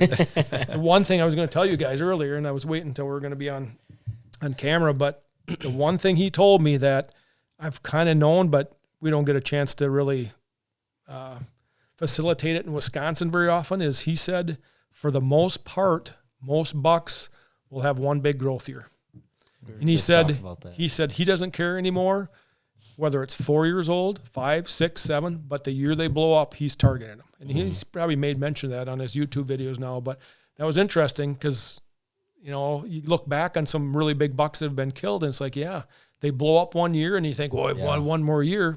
That was it. That 30, 40, it can be maybe 25, but inches growth, that's it. I mean, they might grow a little bit after that, but that's their one big growth year. And he said that's the year you want to kill them. Yeah, it's kind of just what everyone thinks is like, they're just going to keep getting bigger and bigger year after year. Yeah, but a good example is that big Dunn County buck that was killed last year. Remember that? And then that buck just disappeared. Shane's got the sheds from it. It was killed. That kid walked into a wood lot and sat on a log and shot it last year. But it was. I think it still was, it was in 190s or a little over 200 inches, but 2 years earlier, it was way bigger. The sheds that Shane's got, they're the state record, non-typical sheds. Yep. And then the next year, no sign of that buck. And everybody assumed it was dead because there was a highway there. And I think it was down by, I want to say Elmwood area, but I think it was down that area. But everybody was looking for it. Well, that buck wasn't the same the next year. He just got smaller, and nobody realized it was even the same deer. And then the kid killed him. He was 30 inches smaller than the sheds. He made that one big, just blow up here. Who knows what it is, but they make a big blow up, and otherwise. Yeah, that's interesting. Yeah. You know, and then once he said that, I think, well, there's been a lot of bucks that are like that, where they just disappear, but they've just normalized. Or, you know, the Minnesota Monarch, that buck. Yeah. You know, he was giant that one year, and then he didn't get that big again ever again. So when he said that, he said it might be 4 years old. He said it's usually 5 or 6. Yeah. But he said we've had bucks from 6 to 7 that have blown up. Yeah.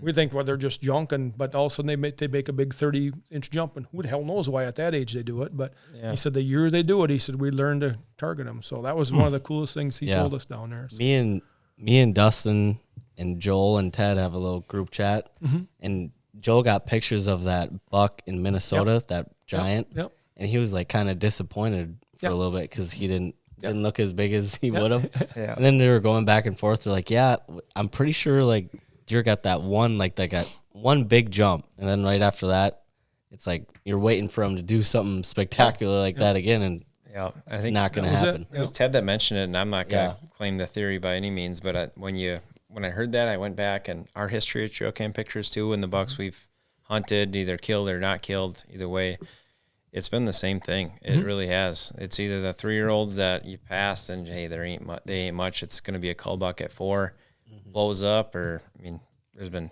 time and time again I've seen it now. And I thought about it when you were talking about the buck you've got on this year. Yeah, this is the year to kill him. Yeah, don't think he's gonna. You know, Yeah. The tough thing is, you know, 240s and 250 non-typicals that you see in Iowa. They maybe they do have 2 years, but according to the guys I know down there, they don't. They have one big blow up year. But, but we don't get to see it enough around here. I never have bucks blow up. It's just that one we were talking. I showed you earlier. Probably grew 35. I mean, it was. I would say pushing 40. Maybe realistically, 40 probably. Pretty that's special about jump. So from what I've heard, and I mean, there's probably exceptions, but that's about the maximum. I mean, 30, 40 inches is usually the big blow up here, and so now you got to target. That's probably an exception, not the big time expectation. Well, Johnny's buck right there. Yep. All those different brow tines. I don't know if he would have had the same the next year because his shed had like a little pedicle that was kind of still a little chipped. Oh yeah. Like when he shed. Yep. So I think that's why he grew those kind of funky side on that side. Yeah, so I don't know. Who knows what happens to a deer when they just blow stickers and stuff like that and drop tines one year. Yep. Who knows? You know, does it come from some kind of illness or a fly when they're just starting to grow? Does something bite them, or you know, they just blow up into them? That picture I showed you on my phone. Where does that buck come from? I mean, it's just you know, something happens, but then they get better per se, and then they grow normal the next year sometimes. So. You wonder how much it has to deal with just their body health too, like how they're feeling as a, you know, the horns are a whole different story. We we see it as people age. Certain people are sick for a year. They kind of feel down, and other times, hey, I feel great. That's definitely absolutely part of it up here with our hard winters. And we talked about when we first got here how this year is a banner year, and it should be with the mild winter we had. So and the acorn crop last year, so everything leads into it. Where they don't have that, usually don't have that winter stress in Iowa, so they can pretty much predict what they're going to see, you know, unless EHD. But you know, it's just like God said, oh, you got it too good, so let's throw some EHD in there and we're going to kill some of your bucks. But Kansas is the same way. You know, I got a buddy down there right now that's managing a farm, and he's sending me pictures, and it's just stupid. You just want to just quit hunting. It's just like this isn't even this. I'll show you guys those pictures later. But it's kind of like fishing down here when you go up northern Minnesota, Canada. Exactly. Then you come back home. It's like this isn't even fishing. Nope. I mean, it's literally the same thing. So it's Mirror Lake Pond. And I had a point in Kansas this year, so I would have drawn, and then I've got 2 buddies. We got a new spot, and it sounded really good. And they're like, oh boy, you know, this is going to be awesome. And I've hunted alone a lot, and a few years back, I just hit the wall doing it. I hunted Illinois, and I drove to Kansas and shot a buck in Illinois, went to Kansas, and I was like 4 days into it. I come back to the hotel room one night, and I just sat there. Like, this isn't fun. You know what I mean? It's just a drag, and you sit there at 5 o'clock at night, and it's dark out, and I'm like, ready for bed. All by yourself. And I thought, at that time, nope, I got to get some hunting partners. Exactly. And we got to start. So I had a point in Kansas, my 2 buddies, and they're in their 60s and 70s. And one was actually, I've hunted in Kansas with him a lot, and he was just a couple of years ago, he's like, I just don't think I want to do this anymore. I said, no, you're going as long as you can. And I'll put your stands up. Okay, yeah, I'm in, And so we put in as a group. So the moment I put in as a group, I lost my point. And then we didn't draw. Yeah. So now I got 2 points in Kansas. The great part about that is when you put in as a group and try to draw, if you just buy a point, you can just buy a point in Kansas. But when you put in for a license, then you got to buy a non-resident hunting license. And I think they're $110 per guy or $125, and you never get that back. So we didn't draw, and now I'm in, $170 for a point, and I called her and said, so now that we didn't draw, do we get our money back for a license? No, that's all part of the process. Not like Iowa, yeah. Yep. If you send in that 600 and whatever. Yeah. I'm glad you brought up the whole point of the hunting camp. I know you mentioned Lee earlier. I was lucky enough to go ice fishing with Donnie Hansen. I think Donnie Hansen's been doing some work with Lee the last couple of years, and he's obviously a character if anybody's met him. But you've done some hunts with Tandy, I'm sure, too. Oh, yeah. Yep. He's got to be a real treat. Oh, gosh, yeah. Who's I was going to ask you, who's your number one? I mean, outside probably your brother, I'll throw that one out of the equation. But, I mean, as far as sharing a hunting camp with, is there one guy who stands out who you'd, want to take on a hunt with you today, whether it be just as, I mean, Lee Lakoski's and Lee and Tiffany are the nicest. I don't care what anybody says. They're the one thing I noticed there, and most people don't get to see this, and you see people bad-mouthing people on the internet. I got to stay right there, and their house is gorgeous. But the one thing I noticed, they got a son and a daughter, and they're the most respectful, nice kids you've ever met in your life. Mm-hmm. And they're homeschooled, and like his boy is just like Lee. He's got that, and he's over.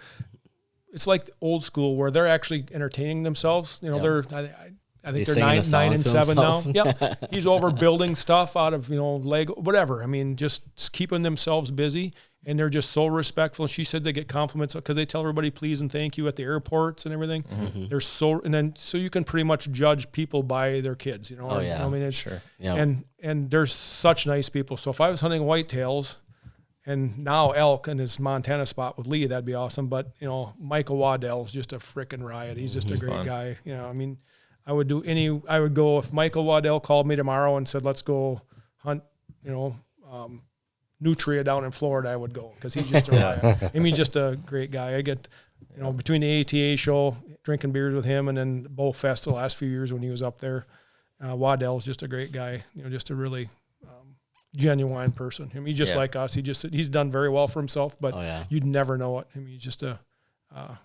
I saw a video on YouTube of Waddell taking Theo Vaughn and Caleb Presley turkey hunting in Florida. It was funnier than hell. It was so funny. You watch the hunts with Tom McMillan from McMillan Outfitting and Waddell, and then Blake Shelton when they're elk hunting or they're on Blake's ranch. And oh my God, that's the group of guys you want to hang out with because it's nonstop badgering each other and giving each other crap. And he's a really good individual. And Mark and Terry Dury. I've known those guys for 25 years, probably at least, and they're just really good, genuine people, hard workers, and they're all self-made, very successful now, and they got a lot of property, but they did all themselves. Terry owns a big, heavy, like a construction company down in St. Louis and builds, I think it's hospitals and things like that, and he's owned that for many years. He's always done very well for himself, and those are the guys that saw the writing on the wall before everybody else. They owned, again, I think it was 440 acres in Pike County, Illinois, back before you guys were born. I know Pike County was the big thing. Oh, yeah. Golden Triangle. Yep. And they had a nice farm there, and then it wasn't so good anymore. And way before anybody else saw it, they sold that, and they come across and Terry bought 1,200, I think it was, in northern Missouri and Iowa border. Come over there, and he went from 440, sold that, and bought 1,200, made it bigger. And they started doing that, and of course now they're killing some giants in Missouri. And I was just watching Mark shoot that buck in the timber, and what was it, like a 195? That the biggest one he just killed. The double drop. He had the old black mustache working. Oh, the old one, yeah. Yeah. Those videos back then, they had Steve Stoltz and Don Kiske was on there back then. Yep. And the bucks they'd see, they'd walk along the hillside, and they'd sometimes get them, sometimes miss them, but the big bucks back then was, I know the first time I shot my biggest whitetail to this day was from Pike County, Illinois in 96, I think it was. Oh, yeah, probably about 1996, I think it was. And I shot a 170-inch 10-pointer there, and we saw 2 or 3 bucks bigger on that property when we were hunting down there. It was unbelievable. You'd be driving to hunt, and you'd look in the old homestead, and they're peeking over the grass. It'd be a giant. And I know Greg saw one of the biggest whitetails he's ever seen in his life, or the biggest on that hunt, on that property. We were putting up a stand one day, 160-inch, 20-inch wide 10-pointer run right up to us. The other guy was with us, Doc Belo. He saw, and he's killed a lot of big deer, and he rattled in what he said was a 185 or better 8-pointer. He said it jumped the fence into the bean field with a doe, and he just looks and he's like, can't be. He said it had 16-inch G2s on that property. It was a 440-acre piece. It was called the Grays property. Starts pinching his arm. It's like that. Yeah, that was a guy we hunted with him one year. Yeah. We hunted with him one year. He was going to be an outfitter, so that's when Greg was writing, and he invited us down to hunt it one year, and then he started outfitting on it. But it was that's crazy. Like dreams are made of. Yeah. And then I talked to the guys like the guy I hunt with down in Iowa, and I get to go down there and shed hunt down there with him, and he's been down there since the 80s, and he saw back then he's got a wall of whitetails that will rival anybody's. Just ridiculous amounts of huge whitetails. Yep. And his wife hunts, and they all kill gross Boone and Crockett deer every year that you'll never hear about. Easily gross Boone and Crockett's, and it's just he's a resident, so they get their tags every year, and it's a whole different ball game. He usually has 4 or 5 gross Booners, sometimes 200s that we're targeting these for, and they'll kill them eventually. They just keep it simple. That's the one thing I learned about down there is how simple the hunting is. And again, it takes a lot of work to get it to that point. But like Tiffany's big buck that she killed last year, Gomez or whatever. Yeah, Gomez shot it, and that's the first farm we shed hunted. And I walked back there, and there's her blind. I'm like, no, come on, right here, and they got big tracts of timber that they leave alone, and they got great food, and those bucks come out in there, Yeah. That wouldn't work around here with all the pressure we've got, but down there it works, and they just keep it simple. And of course, Lee's a genius on entry and exit and hunting the right winds and things like that, but they just leave their deer alone and grow them. They just grow them up, and you walk back. I walk back in the finger where that buck come from. There's rubs as big as your leg, as far as you can see. Makes sense. A good spot right here. They have all those good spots in the timber like that, but they barely ever go in there. Rarely. Right. I mean, you'll see Lee makes a lot of his clover fields like in the middle of like a cedar thicket or something like that. Yep. And sometimes you'll see him in between hunting in the timber like that, which those are always the most fun hunts to watch, obviously. Well, that was the coolest thing. We were down there for 3 or 4 days, whatever, was shed hunting, and now you watch on YouTube and you recognize some spots, or you go back and watch the old hunts because where. He's like, we go over to a farm. Oh, that's where we killed that's where I killed Gnarls Barkley or whatever. Oh yeah, son of a bitch. That is that where thing you killed. So you get to actually walk the ground. Too. Oh, it's just we picked up a lot of big sheds on there. You went there with the Interbos? Shane and Tom. Yeah. So Shane, is Tom still outfitting and everything? Yeah, he still is. Yeah. So I think he just turned 80. So unbelievable. Wow. He didn't walk quite as much as Shane and I. We're like we're walking until our freaking legs fall off. But Tom did put a lot of one day. I think he put on 10 miles. You still put on 10 miles. Found some sheds, and I hope my dad can keep kicking like that too. It's unreal. He's a mountain goat, that guy. Yeah. How many have we put on a day around that in Iowa? Yeah. We're pretty close. And we're sore. I've learned, that was my goal when I retired in January. I've picked up 60, 70 sheds a year a couple times, when I had good spots to look. And for some reason, when I retire, I'm like, I'm picking up 100 sheds this year. Yep. So I walked, and I had some good farms to walk. I had a few down here in Buffalo, and then obviously went to Iowa twice on tremendous property.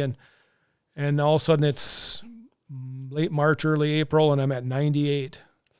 And I come down here and I walked a property, a pretty well-known property down here that my friend bought up on T Road and then up there, which farm I'm talking about, which was really good. And I walked 7.5 miles that day and never picked up a freaking shed. I'm like, that's it. I'm done. I'm done. 98, that's pretty damn good. That's a hell of a year. And then ironically, my financial guy drew an Iowa tag this year, and he's hunting with Joel Artis. Oh, yeah. And this is getting into late April. It's green down in Iowa. I don't think it was quite May, but I'd have to look back. But he's like, hey, I'm hunting this piece down there that Joel's got, and it's really good south of Centerville. He said, you want to go down with me and scout it? I'm like, yeah, I'm in, So we get out there, and of course, I'm looking for sheds. I'm like, got to be sheds here, And it wasn't 10 minutes into the first walk, I picked up a foresight. I'm like, 99. Oh. I'm like, son of a bitch, Then I walk, and it was thick, nasty shit. And I walked the rest of the day, and I'm at 99. And finally, I found an old stump with a little brow tine on it, about that big. That was like 4 years old. I'm like, 100. No way. And I said to Shane, I'm like, I got it. And he's like, well, that's a dandy. That looked like a tree stick. Yeah. Like, I don't care. It counts. So I got to 100. But how many did Shane find this year? I don't know what he ended up at. I know he went to Canada and different places. Yep. I didn't get a final. He was over 100, I know. What states did you all go to this year? This year I went to Iowa twice. That spot we always go to where I hunt and stuff. He's got 4,000 or 5,000 acres on a bunch of different farms that we walk, and then we pick up a lot of sheds there. Mm-hmm. And then Lee and Tiffany's was awesome. And then I walked Wisconsin. I didn't go anywhere else other than I went to Montana. I picked up 3 elk sheds in Montana. Oh, yeah. So that capped off the year when I found the elk sheds. That was like because I've always wanted to do that. Here's a short story. My buddy Dan that does the Nomadic Outdoorsman podcast, he invited me, met him at Bullfest, and he was saying how he goes to New Mexico on an elk shed hunt. And we were talking about up at Bullfest, and Kevin Dietz and I were doing his podcast up there, and I'm like, I would give anything to go to New Mexico on a shed. You want to go? And he's invited me along. I'm like, you kidding me? So this summer we're planning it, and he gave me a shed when we were up there, and I got it on my coffee table at home. Like, I want to find an elk shed, and it was all set up. And then like the week before we were going, and I was going to drive down to Missouri. He lives in Missouri, and meet him, and then we're going to New Mexico. And my buddy bought the ranch out in Montana, and he asked for my help, and that's where we elk hunt. I'm like, yep. I'm not ever going to, so I'm like, yeah, absolutely. Yep. You ever need anything, we'll help you. And so I called Dan. I said, I got bad news. He said, no, I understand. I said, well, it's our elk hunting spot. So it's, we're going to help him anytime we can. And of course they picked up a bunch of elk sheds then. I'm like, well, then it turns out, long story short, then I ended up going to Colorado and loading trailers and going to Montana and doing some work there for a couple of days. And I got a chance. He said, afternoon, he's like, well, go explore the ranch if you want to go, take the side-by-side, go explore. I'm like, really? All right. So I got the Onyx maps out, and away we went. And I got up first valley, and I went up a couple valleys, and I'm like, I don't know where elk sheds are. Are they out here? Or are they out in the open? I don't know where elk are in Montana. And I went up a valley and I looked over underneath a pine tree, and I thought, are you shitting me? And I run over there, and here's like a 3-year-old elk shed laying there, a stump about 3 feet. I got an elk shed. Are you shitting me? I got an elk shed, That's awesome. Then I thought, God, I wish I could find a brownie. There's got to be some fresh ones here. And I went up and got up on top of a mountain and walked this meadow, and it was just gorgeous. I'm like, God, if I was an elk, I'd be up eating. Holy shit, there's a shed. Walked over there, there's a fresh brownie. Wow. A big 5-side. I'm like, oh my God. So I just scoured that meadow. I thought, there's got to be more. Nope. Yeah. And then I was coming out, and I looked down in the friggin' cattle pasture. There's like, it's all, pretty arid out there, So I'm driving, and I look out in the grass along the fence, and I thought, there's a frickin' Tine sitting there. And we'd driven by it. We were working there the day before, and nobody paid attention. I walked over there, and here's another big 5-side. I was like, you got to be kidding me. Wow. So that capped off the year. That is awesome. Now I'm already planning for next spring. I want to go out there and spend days. And get 150. Yeah. Trying to find a bunch of them out there. But was your Wisconsin slower this year than normal Yeah, years? They were spread out. I get to walk on Stewart's too and stuff. And I pick up a few on Stewart's. But I got this one hill they always bet on. You know how you guys down here, that, where they certain spots just produce. And I walked in from the backside, walked a couple miles to get to it. And then I got back there. I found 7, like in a 50-yard area, but like 5 of them were old. I hadn't walked it the year before. Huh. So there's 2 freshmen, nothing real big. But, there was just a matter of putting miles on. And, I found that piece I was just talking about up there on TNN there at I found a bunch of them in like a bowl, like a wraparound bowl. It was all oak in there, and they were in there eating acorns. I mean, just random. You'd be walking through. It kind of did after I started finding sheds there, and you know, they weren't coming to food. There were standing beans. Oh yeah. All the farms I walked, standing beans. We combined our never picked ours up in March. Yep, never picked up a shed in a bean field. I don't think that I can remember. Nope. Just random, just putting miles on. So I feel like half the battle around here is just getting. I would say finding sheds is the objective, but finding something worth, you know, getting out there and walking 10 miles for. Yeah. Having a deer survive. Half the battle too. So it's tough to find. I mean, how many 150s, 60s, 70s make it? Yep. You know, this exactly. Country, it's like, yep.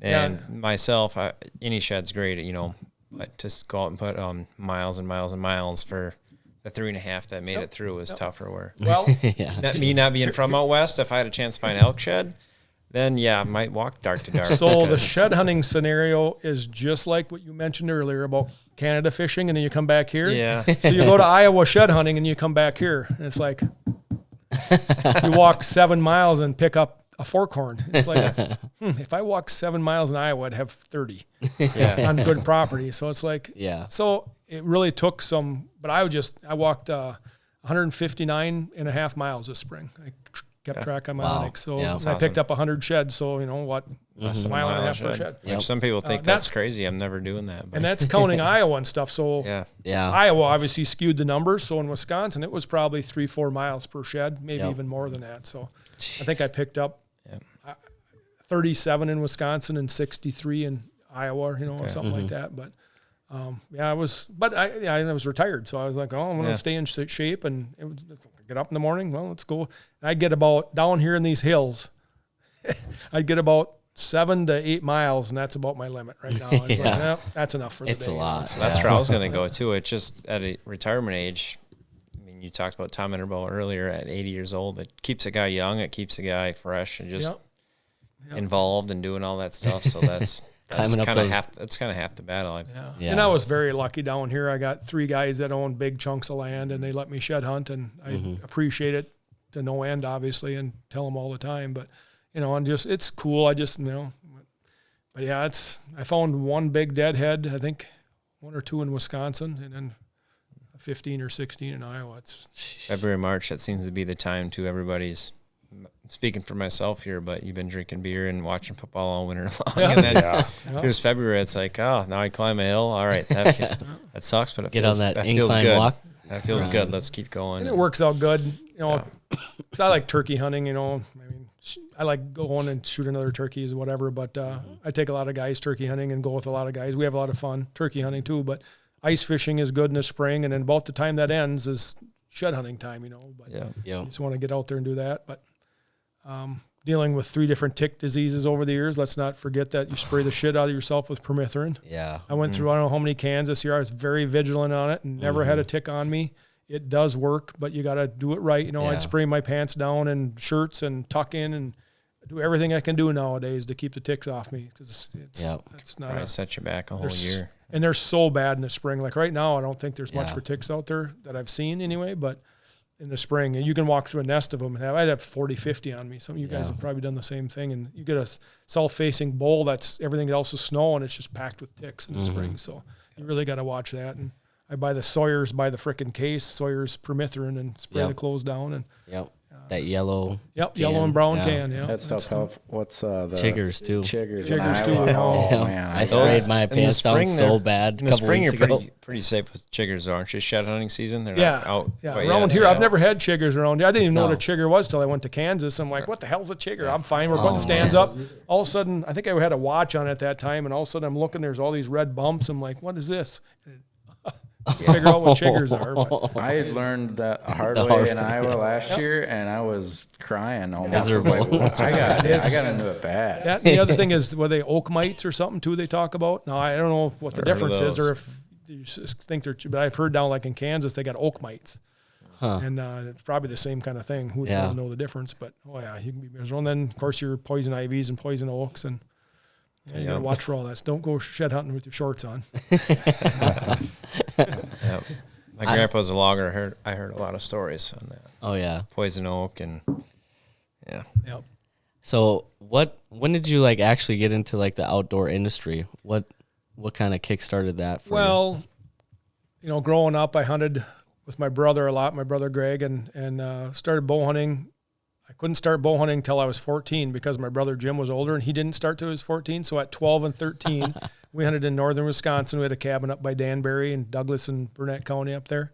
So I started going up north with my brother and his wife, and I, for the first 2 years, I sat in a tree stand and couldn't take a bow. So I'd sit out in the tree stand and just watch deer. It was something fun to do. And then I started bow hunting at 14. And then, you know, when I got in high school and started playing football and all that, then I just started hunting. So I grew up hunting Northwoods.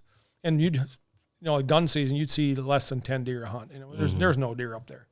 But, you know, that's hunting. You know, that's all you knew. And I'd come back to school and talk to guys that hunted buffalo and Trempealeau. And we saw 47 opening day. I'm like, I haven't seen 47 in my whole life up there. So you don't even fathom what farmland hunting is like. You grew up hunting Northwoods, rub lines, and no farm fields, and that's the way you grew up hunting. So it was probably good in a way because you had to work harder to do it. Yeah. Then in high school, I started hunting. I couldn't go up north as much on the weekends. We played football on Friday night. So I started hunting my sister's farm by New Auburn and hunting alfalfa fields. I'm like, well, this is fun. You know, you sit there and freaking sometimes 20 deer come out here. Yeah. I'm like, oh, this is awesome. So you learn, but it's totally different kind of hunting. You're hunting food sources and things like that early. And so it just evolved into that. And then, just went on from there. And then the industry, I think my brother wrote his first article in North American Whitetail in probably the mid 80s.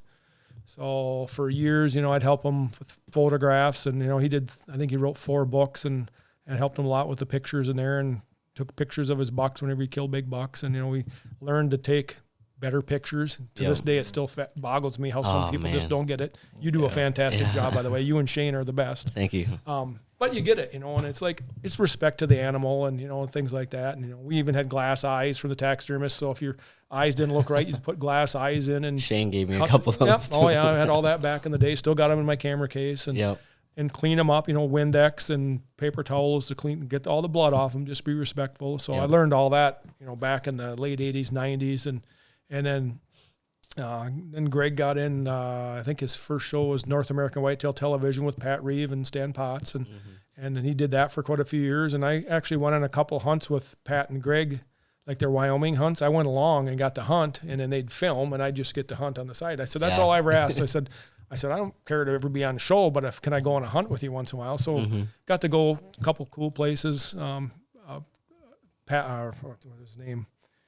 Trophies Plus Outfitting. Chad John? It was nope. God, I can see Mike. I've probably heard it too.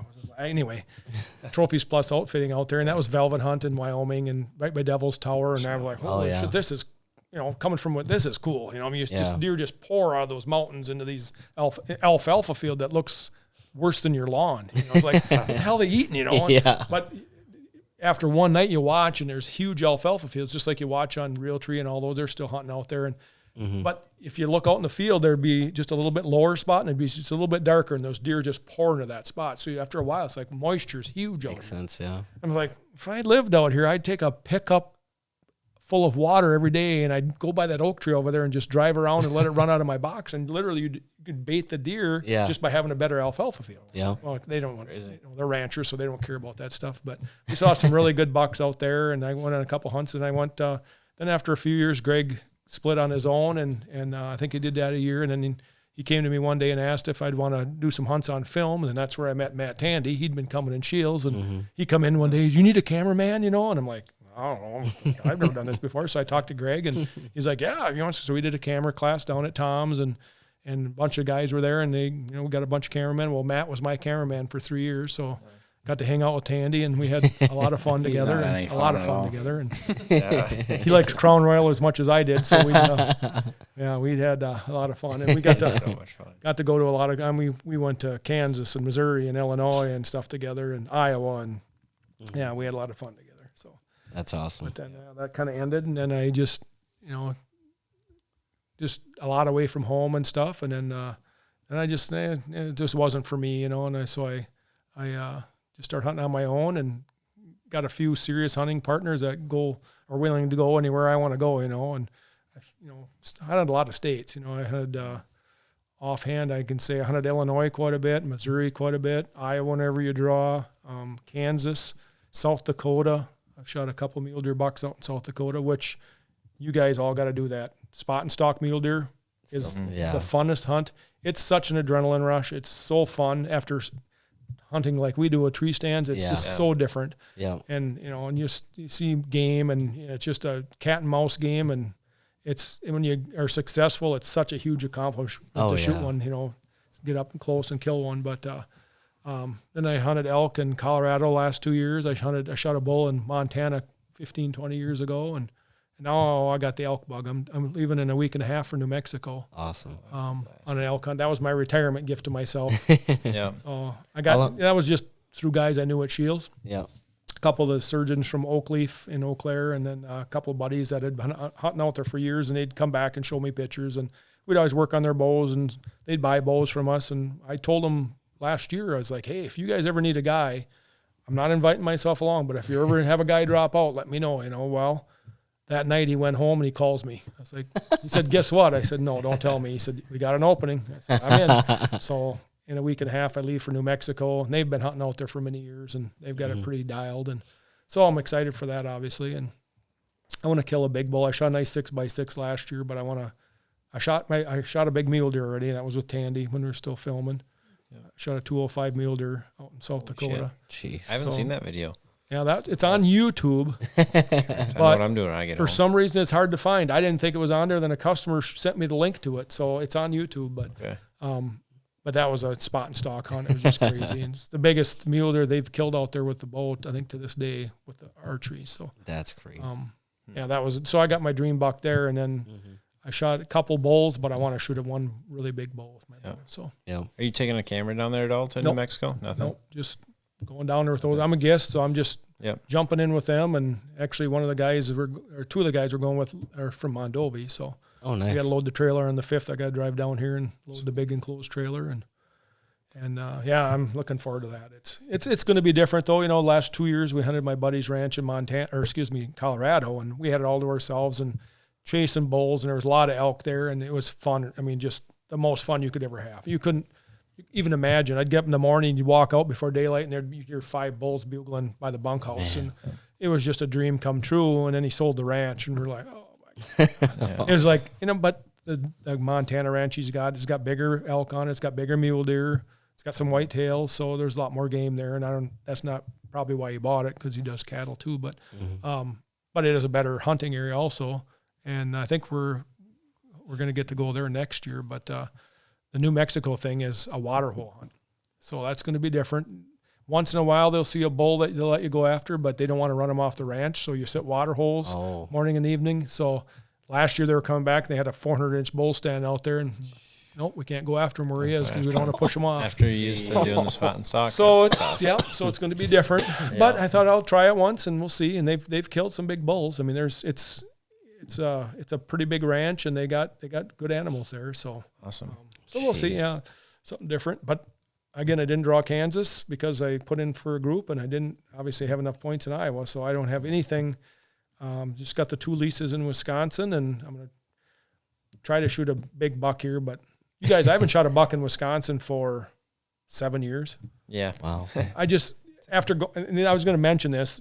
I don't know what the word is, but after going to Kansas and Iowa and stuff, I don't know if it's jaded or wrecked. Jaded's a good word for it. I look at these bucks, I'm like, yeah, he's nice, but yep. It's all about. I mean, you killed a 190. Obviously, you shoot these deer every day of the week, but I don't get those on my leases. Lease I got down south of here is a big piece, and it can happen there for sure. That's why I got on that lease with a buddy.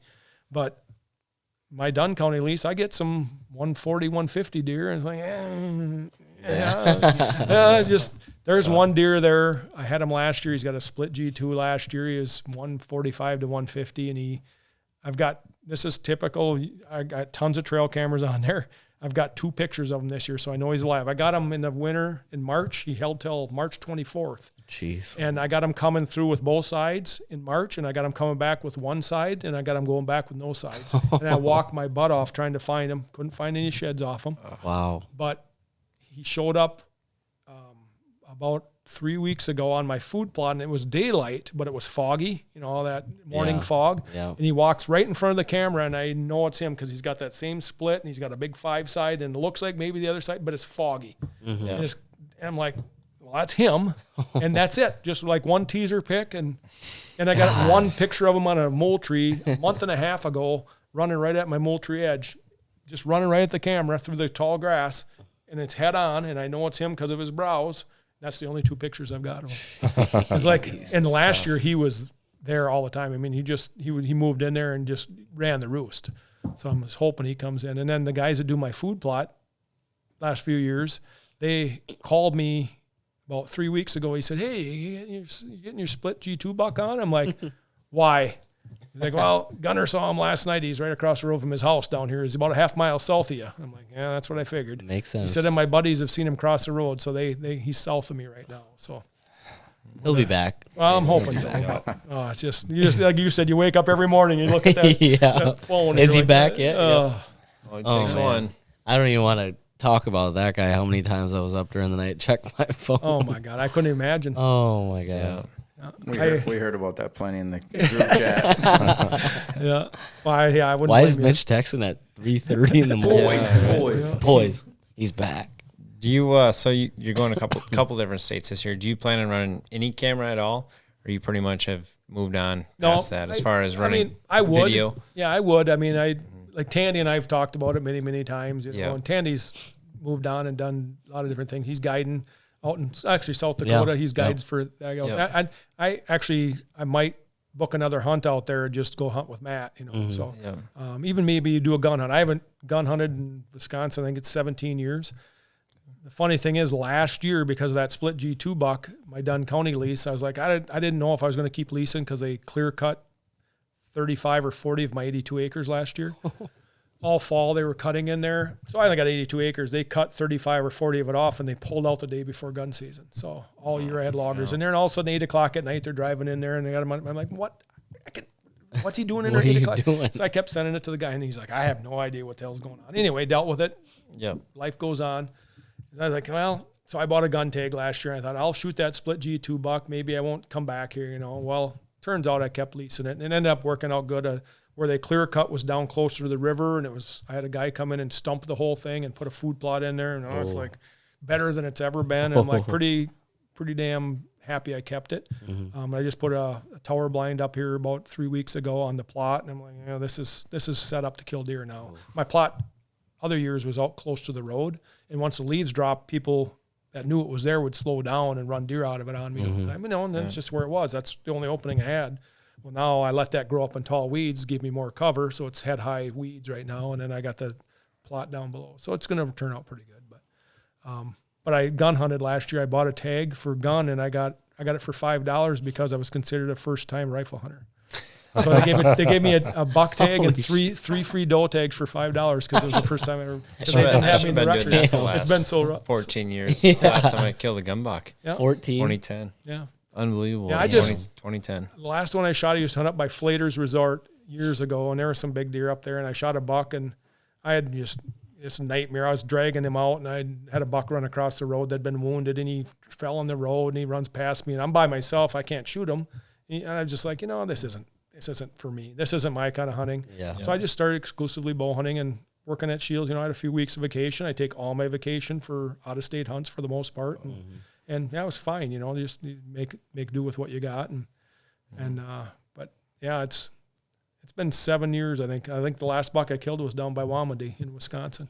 This lease I got in Dunn County. This is my 7th year. I've shot 9 does off it. I just pound does. And that's fun. My daughter shot one 3-year-old off her biggest buck shoot about 3-4 years ago, and I just kind of let them grow up, and then the neighbors kill them all, and they thank me. So it's funny. The guy south of me, they hunt with Crossbow. Him and his buddy hunt with Crossbow in there, and they pretty much kill 2 bucks every year. And he'll send them to me, and in 30 seconds, I send him 3 pictures of that buck. Yeah. How do you do that? I'm like, well, that was that buck. On October 23rd, 2 years ago, I had a nice 10-pointer underneath me. He's a 4-year-old, but he was short-tined, and I zoomed up with my phone. He was under chasing does and grunting, and the next morning at 7:30, they killed him. So I let him go 23rd. They killed him the 24th. 7:30, he sends me a picture. Oh, look at the one Tom got, And I sent him the video from the night before. I'm like, I just let that buck go last night. Yeah. Oh, thanks. He was on my food plot at 6:30 that morning, and at 7:30 they killed him. And then here's what I figured out, you guys. In Wisconsin, and again, there's some areas like down here with some really big properties where you can get by with a little bit, where you get some bucks grown up. But for the most part, for most people in Wisconsin, And I finally resigned after knocking my head against the wall and wondering what I could do different. It's just a numbers thing in Wisconsin compared to other states like Iowa and Kansas, where they can let a buck go for 3 years and he's probably going to be there yet. And down there, I say, there's probably a 95% chance if they let a 4-year-old 180 go, a la Ted, that shipwreck was, I think it was train wreck or whatever that buck was that he had down there a few years ago. That was on the same property we had. Yeah, well, I hunted across the road to that, and my guy had him on camera too. So, and they told me I couldn't shoot that deer. I'm like, I've never shot a 180 some. He said, yeah, if you see him, you can kill him. But anyway, it was a 4-year-old. But I said there's 95% chance down there that buck's going to live on good property down there. And here it's probably a 95% chance or better he's going to get killed. Yep. And the problem is all of us at this table, we got a 154-year-old. We know he's a 4-year-old. He's 150, or let's just say a 3-year-old down here. Yeah. You got a 150-inch 3-year-old, which happens quite common down here, and a lot of them get killed. We're all like, okay, say we're all hunting adjoining areas. We're all going to let him go. In Wisconsin, eventually he walks by somebody who's going to shoot him. It's just a number. It might be gone. It might be a grandkid that, it's his first deer. Whatever it is, eventually they walk by somebody that's going to kill him. Yep. To a buck to get to 5 years old in Wisconsin's got to be so lucky. It probably had arrows flung at it and bullets flung at it, and some make it. But he's got to be so lucky, or he's got to have the worst genetics in the or that, and that happens a lot down here, especially. You see a lot of junk bucks. Talk about my 128-inch buck I shot last year. Yeah. Well, I warned my buddy that bought the big property up, on the N&T there. I was like, that genetics they've got shot for 38 years. Those guys had that. They've shot all the 14s and 15s and 12s and I said, you got a lot of junk bucks, 7s and giant 5-year-old 7-pointers and 8-pointers and no brow as well. Yep. He sees it. He's got some tank, but he does there's still some pretty damn good genetics there too. Yep. So yeah, I think, what you said there paints the picture perfectly in my opinion. I mean, it explains why I've had some good areas to hunt, and I haven't killed a big buck since 2010 with a gun, because by that time, most of the stuff has gone. Yeah, there's been hunts where I've had opportunities to kill something, or I knew they were in the area. It didn't happen. But, if they were out there and there was a lot of them, it wouldn't be 14 years since your last legit big buck kill. When you're going to let go 3-year-old 130s, you don't see so it. I'm at the point right now okay, I'm trying to talk myself, and like on this new piece we got a couple tanks. One's a big 8-pointer. He's probably got 7-inch tines. And then one was last year, my buddy had cameras up there, and he had them all winter, and he made it through. It was January, February, and he's got 26, 27-inch beams, heavy, not real long tines, but a big, just a beautiful big long beam 10. Boy, we can't wait. He showed up yesterday. Got smaller. Turned into a 9. Not quite as long of beams, but still in his body's immense. So it's like, wow. Okay, so is he 7 or 8 or why? That was the one we were counting on. He's there for sure, and then we're going to get some. All of a sudden, he shows up yesterday, and it's like, okay. I'm like, well, if nothing else shows up, I guess he's on the hit list because he's really old. And the other one that's there, too, he's got like rimples in his ass. He's so freaking big. Just 240. Okay, well, is that a trophy? And you guys are going to be there, too, where it's like, I've got 24 deer heads at home. I do not need another deer head. I shoot all the does I want for venison. Now I've shot elk, and I shot one last year. My buddy shot one the year before, so I've got a freezer full of meat. I just don't need to kill a deer anymore. And it's just like I talk myself out. My kids give me so much crap because I work so hard at my lease, and they're like, shoot one. And I'm like, well, I just want something exceptional. Exactly, My Dunn County piece this year, I'm cursed by 1-inch brow tines. I got 3 bucks that are 20 inches wide, and they got 1-inch brow tines. I'm like, what? I talk myself right out of it. I'm like, if they had 7-inch brow tines, that's a different story. So I'm just right now, I'm to the point, I just don't, that's why I'm trying to hunt out of state more is I just want to shoot a giant or nothing, so. Yep. You going to go back to Illinois or anything? I've been trying to find spots down there and looking pretty hard. Because you can get a tag down there, it's a big thing, And I'd go back to Missouri. Missouri was good hunting. I'd talk to Joel or Ted. I talked to Ted quite a few times about that. But either Joel or Ted, they've got they both work hard on their properties down there, and I'd probably do something like that. Joel's got good stuff in southeastern Minnesota. Yeah, he does. Yeah. So you ever hunt like Indiana or Ohio? Indiana, funny you say that because I've been hard trying to find something in Indiana. I thought I was in before people knew about it. It's really tough to find property down there. And I suppose you get a lot of the Chicago area people that I don't know, but I figured it was a slam dunk. And one of our guys from Scheels that was on the store set team from Indiana, and he's got big farm. He's showing me pictures of all these bucks. I'm like, oh, nobody knows about this yet. So for the last 3 years, I've been calling friends that I know down there, and it's the toughest spot I've ever had to try to find a spot. Now, I did get invited to Ohio this year with a buddy that lives down there, so that's in my back pocket. You know, I want to kill. I'm not going to leave Wisconsin.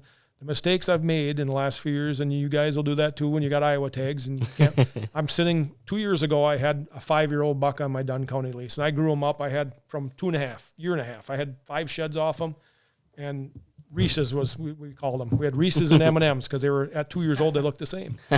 And my daughter killed the one at 3, and then Reese's kept growing. And I had him at 5 years old, and he was killable. I mean, he was on my water hole, and I'm sitting in Kansas. And I got my cuddling system on in Wisconsin, and I'm like, I'm sitting in Kansas. It's opening day of gun season, and there's Reese's. I got an earth blind water hole, and he's got his nose in my water right at daylight on opening day of gun season. I thought, he's dead. And then I had 2 other big 10-pointers come in there within 15 minutes, so there was a hot doe. Wow. All those big bucks were there, and that's the last picture I've got of any of them. They moved, and it was a snowy morning, and the neighbors killed them all. I never got it. So here I am hunting there, and I had a buck that I would have killed on there after 4 years of management at that time, and grew him up from a baby, and it's like, and I wasn't there. So this year my main goal is just kill one on one of these 2 pieces in Wisconsin that I've got, and then I can buy a Minnesota tag and hunt with Joel, or hopefully or I'm going to go to Ohio for sure. I've never hunted Ohio before, but I got invited down there and put as much cord on as you want. So, and again, I'm not, but and next year I'll draw Kansas, and we got a really good situation down there, and that's where your buddy Donnie Hansen's living now. Is he? Yeah. Oh, that's the guy that's sending me pictures from Kansas, Donnie. Okay, yeah, he's lived in probably a handful of different states the last couple of years. Has, He's got an interesting lifestyle. It'd be part of it's great, but part of it's like I couldn't do it either. I get a kick out of him. He calls me probably once or about every week sometimes, and then I was 12 years old. He took me and my dad on a turkey hunt just around here. Where we had some property. He was calling, and I, of course, being 12 and shit my pants the first time a strutting Tom comes in, fucked it up. But he, I remember to this day being in the line with him. So just the character he is. He's funny. He came. We were up. Where were we? Red Lake, Minnesota, I believe it was. And, he was up there doing some guiding for some fishing guy up there. And he came into our blind, and he had all the secrets and, helped us out. And I think we didn't catch shit for fish, but he gave us a whole basket full. Like, here you go. I've caught he's been up there for a week, and hey, thanks. He's a character. Skinned him out. Damn near cooked him for us, but he'll do a lot for you. But that's who we stayed with when we went down to Lee and Tiffany's. He was still working for them at that time, and Tom and I and Shane stayed with him, and we'd laugh every night. Because you know how he gets on stories, and oh my gosh, we'd laugh our ass off every night and just look at each other, and we got to find a way to get him on here, Mitch. I don't know if you guys probably never met him. You better have the bleep button ready. The bleep button, and we better have this thing charged up because he might be here for 5-6 hours. So shortly after we were down there, then he got this offer down in Kansas to manage this big ranch. I think it's 3,200 acres. Okay. So he's been down there since March or April. Blows my mind is he's like 65. He's getting up there, isn't he? Well, he's 60s, early 60s. Yeah. Still just living the same lifestyle. He's living like you are, Jake. Gypsy. Yeah. Oh, he's living nothing like you are. Well, there's lots of stories. He's lived a little rougher, I'm sure. I believe that. But. Fun guy to have in camp. That's why he's a riot. I picture him and Matt Tandy. That's why I asked you the whole guy in camp. And a funny thing is, when I hunted down in Buffalo, those two got a little bit alike. Well, yeah. Tandy and I'd sit there and laugh at night every night when we were hunting out of state. But then when I hunted Buffalo 15 years ago or whatever, when he was guiding for Tom, I stayed at Tom and Lori's in the bunkhouse with Donnie. Yeah. And I'd try to go to bed at night, and he'd sit there and tell stories, and I'd be laughing until about piss my pants every night. And I'm like, oh my God, what I got myself into here? So, wake up with a headache in the tree stand. Yeah. Never done that before. Character. Yeah. Oh yeah. Never done that. Not deer hunting, but turkey hunting. That's been some. Oh. Yeah. Yeah, we went to one. Probably some short nights. Well, you'd get home from Tell Bar, and we'd be staying at Troy Mookie's, Keith Zitlow and I, and we'd get back at 2:30 from Tell, shut that down. And, well, Christ, it gets late in 2 hours.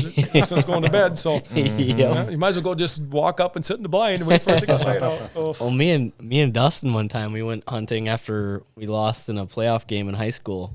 Can't even say that we went out the night before. We were just getting back home really late. 3-4 o'clock. And we got back up at 5 o'clock and went out, and I filmed them shoot a buck that next morning. Second biggest buck ever, or second biggest bow buck ever. That was third biggest buck ever. I used to think that spot right there was just magical. After it used to be magical before, cameras. I mean, it just seems like nowadays, back in the early 2000s, it was even better before I was hunting. And when I got great, it was 2010 to 2000, probably 14, 15. Having your grandpa drop us off on the cameras and everything changed. Simpler life, Everybody else used to be, you walk the line fences, you might see 1 or 2 stands. Today, you probably, without question, see 10. Yeah. It's just it's just different now. So saying that reminds me of a little story here from the last week or two. So this big property we're hunting south of here now, between my buddy and I, we probably have, it's 650 acres, and it's probably 50-50 timber and crops, maybe a little bit more timber, but beautiful country. And we've probably got pushing 30 cellular trail cameras on it, 20 some for sure. And we got those 2 mature bucks, but they're not, like, God, I was hoping for a lot more in this, it's not as. Nothing to do sleep over. He's hunted it for a long time, and there's huge deer in here. He's killed some, and so I'm not disappointed. It's just, I'm actually kind of happy. That's for what we talked about earlier. Well, they're not here now. That means they're going to be here during the rut, and they do come in there. But he was up there with his wife last weekend, and they drove up on top, and there was a finger of CRP crest coming out, and they were both, he was on a 4-wheeler, and she was on a side-by-side right behind him to do a food plot. And all of a sudden, up out of that CRP finger is probably 10 acres, 3 big bucks jumped up. And he said one was easily 160s, and one was 150-ish, and the other one was a good 3-year-old, and they all run right out in the beans. It's not like he'd run right out and stop and looked at us. And he's like, he's a tank, Jeez. Never have had those bucks on camera to this day. Yeah. And they're right there, and we had talked about this because I've never seen bugs so bad when you talked about that earlier as down there, the mosquitoes, and because they had 7 inches of rain right before we went down there, and so there was potholes, and it's kind of like this country. They got dugout roads, and they were washed out, but I was putting trail cameras up, and I inhaled 3 mosquitoes. They were so bad, and it was hot, and you couldn't keep bug spray on you. And I'm like, I told him, I said, this is asinine. And we got talking. I said, there's no way the deer are going in the woods right now. There's no way they could take that. And there's gnats too, and it's like, this is unbelievable. And then he jumps those bucks. I'm like, they're all out in these cornfields, and and it made sense where he jumped them. I said, they're not even going down the woods where most of our cameras are. They're living in this freaking grass and the cornfields and things like that, so. We were just talking about that last week too. The biggest bucks you've seen in the summer was, talk about John Ron's buck, just out in the middle of a grass field by a bunch of corn and beans. Basically living in a water run, in my opinion. Well, you know that from going to Iowa. Joel Artis and I talked about this a few years ago. I said, if I bought a piece, and then after going down there hunting with Ted a couple times too, I was like, I think if I bought a piece in Iowa, I think it'd be mostly CRP grass. And they both looked at me and said, that's some of our best leases. And just maybe a crick bottom, just enough to get a couple stands in, but they're out in the grass. I was just driving around there in late season. All the runways were coming out of the CRP. They're not going in the timber, even down there. It's like, get a drone up in the air and look at all the freaking stuff coming out of there. Made sense. Insane. Yep. God. Well, we're getting late on time here. I'm sure we got to get Jeff on the road here too. But it's been a pleasure to get you on the podcast and talk whitetail since we haven't been able to at Scheels lately. Well, thanks for having me. This is fun. I'm available anytime. There's a lot of things we haven't hit yet too, so maybe round 2 coming up in the next couple of months, mid-season. For sure, we should get together after season, and you guys can show me all the big bucks you killed, and I'll show you nothing. And show us all the sheds you find in there too. Well, hey, I will hit that hard. Well, sounds good. Well, thanks again. Thank you. Thanks for having me. Thank you. Yep.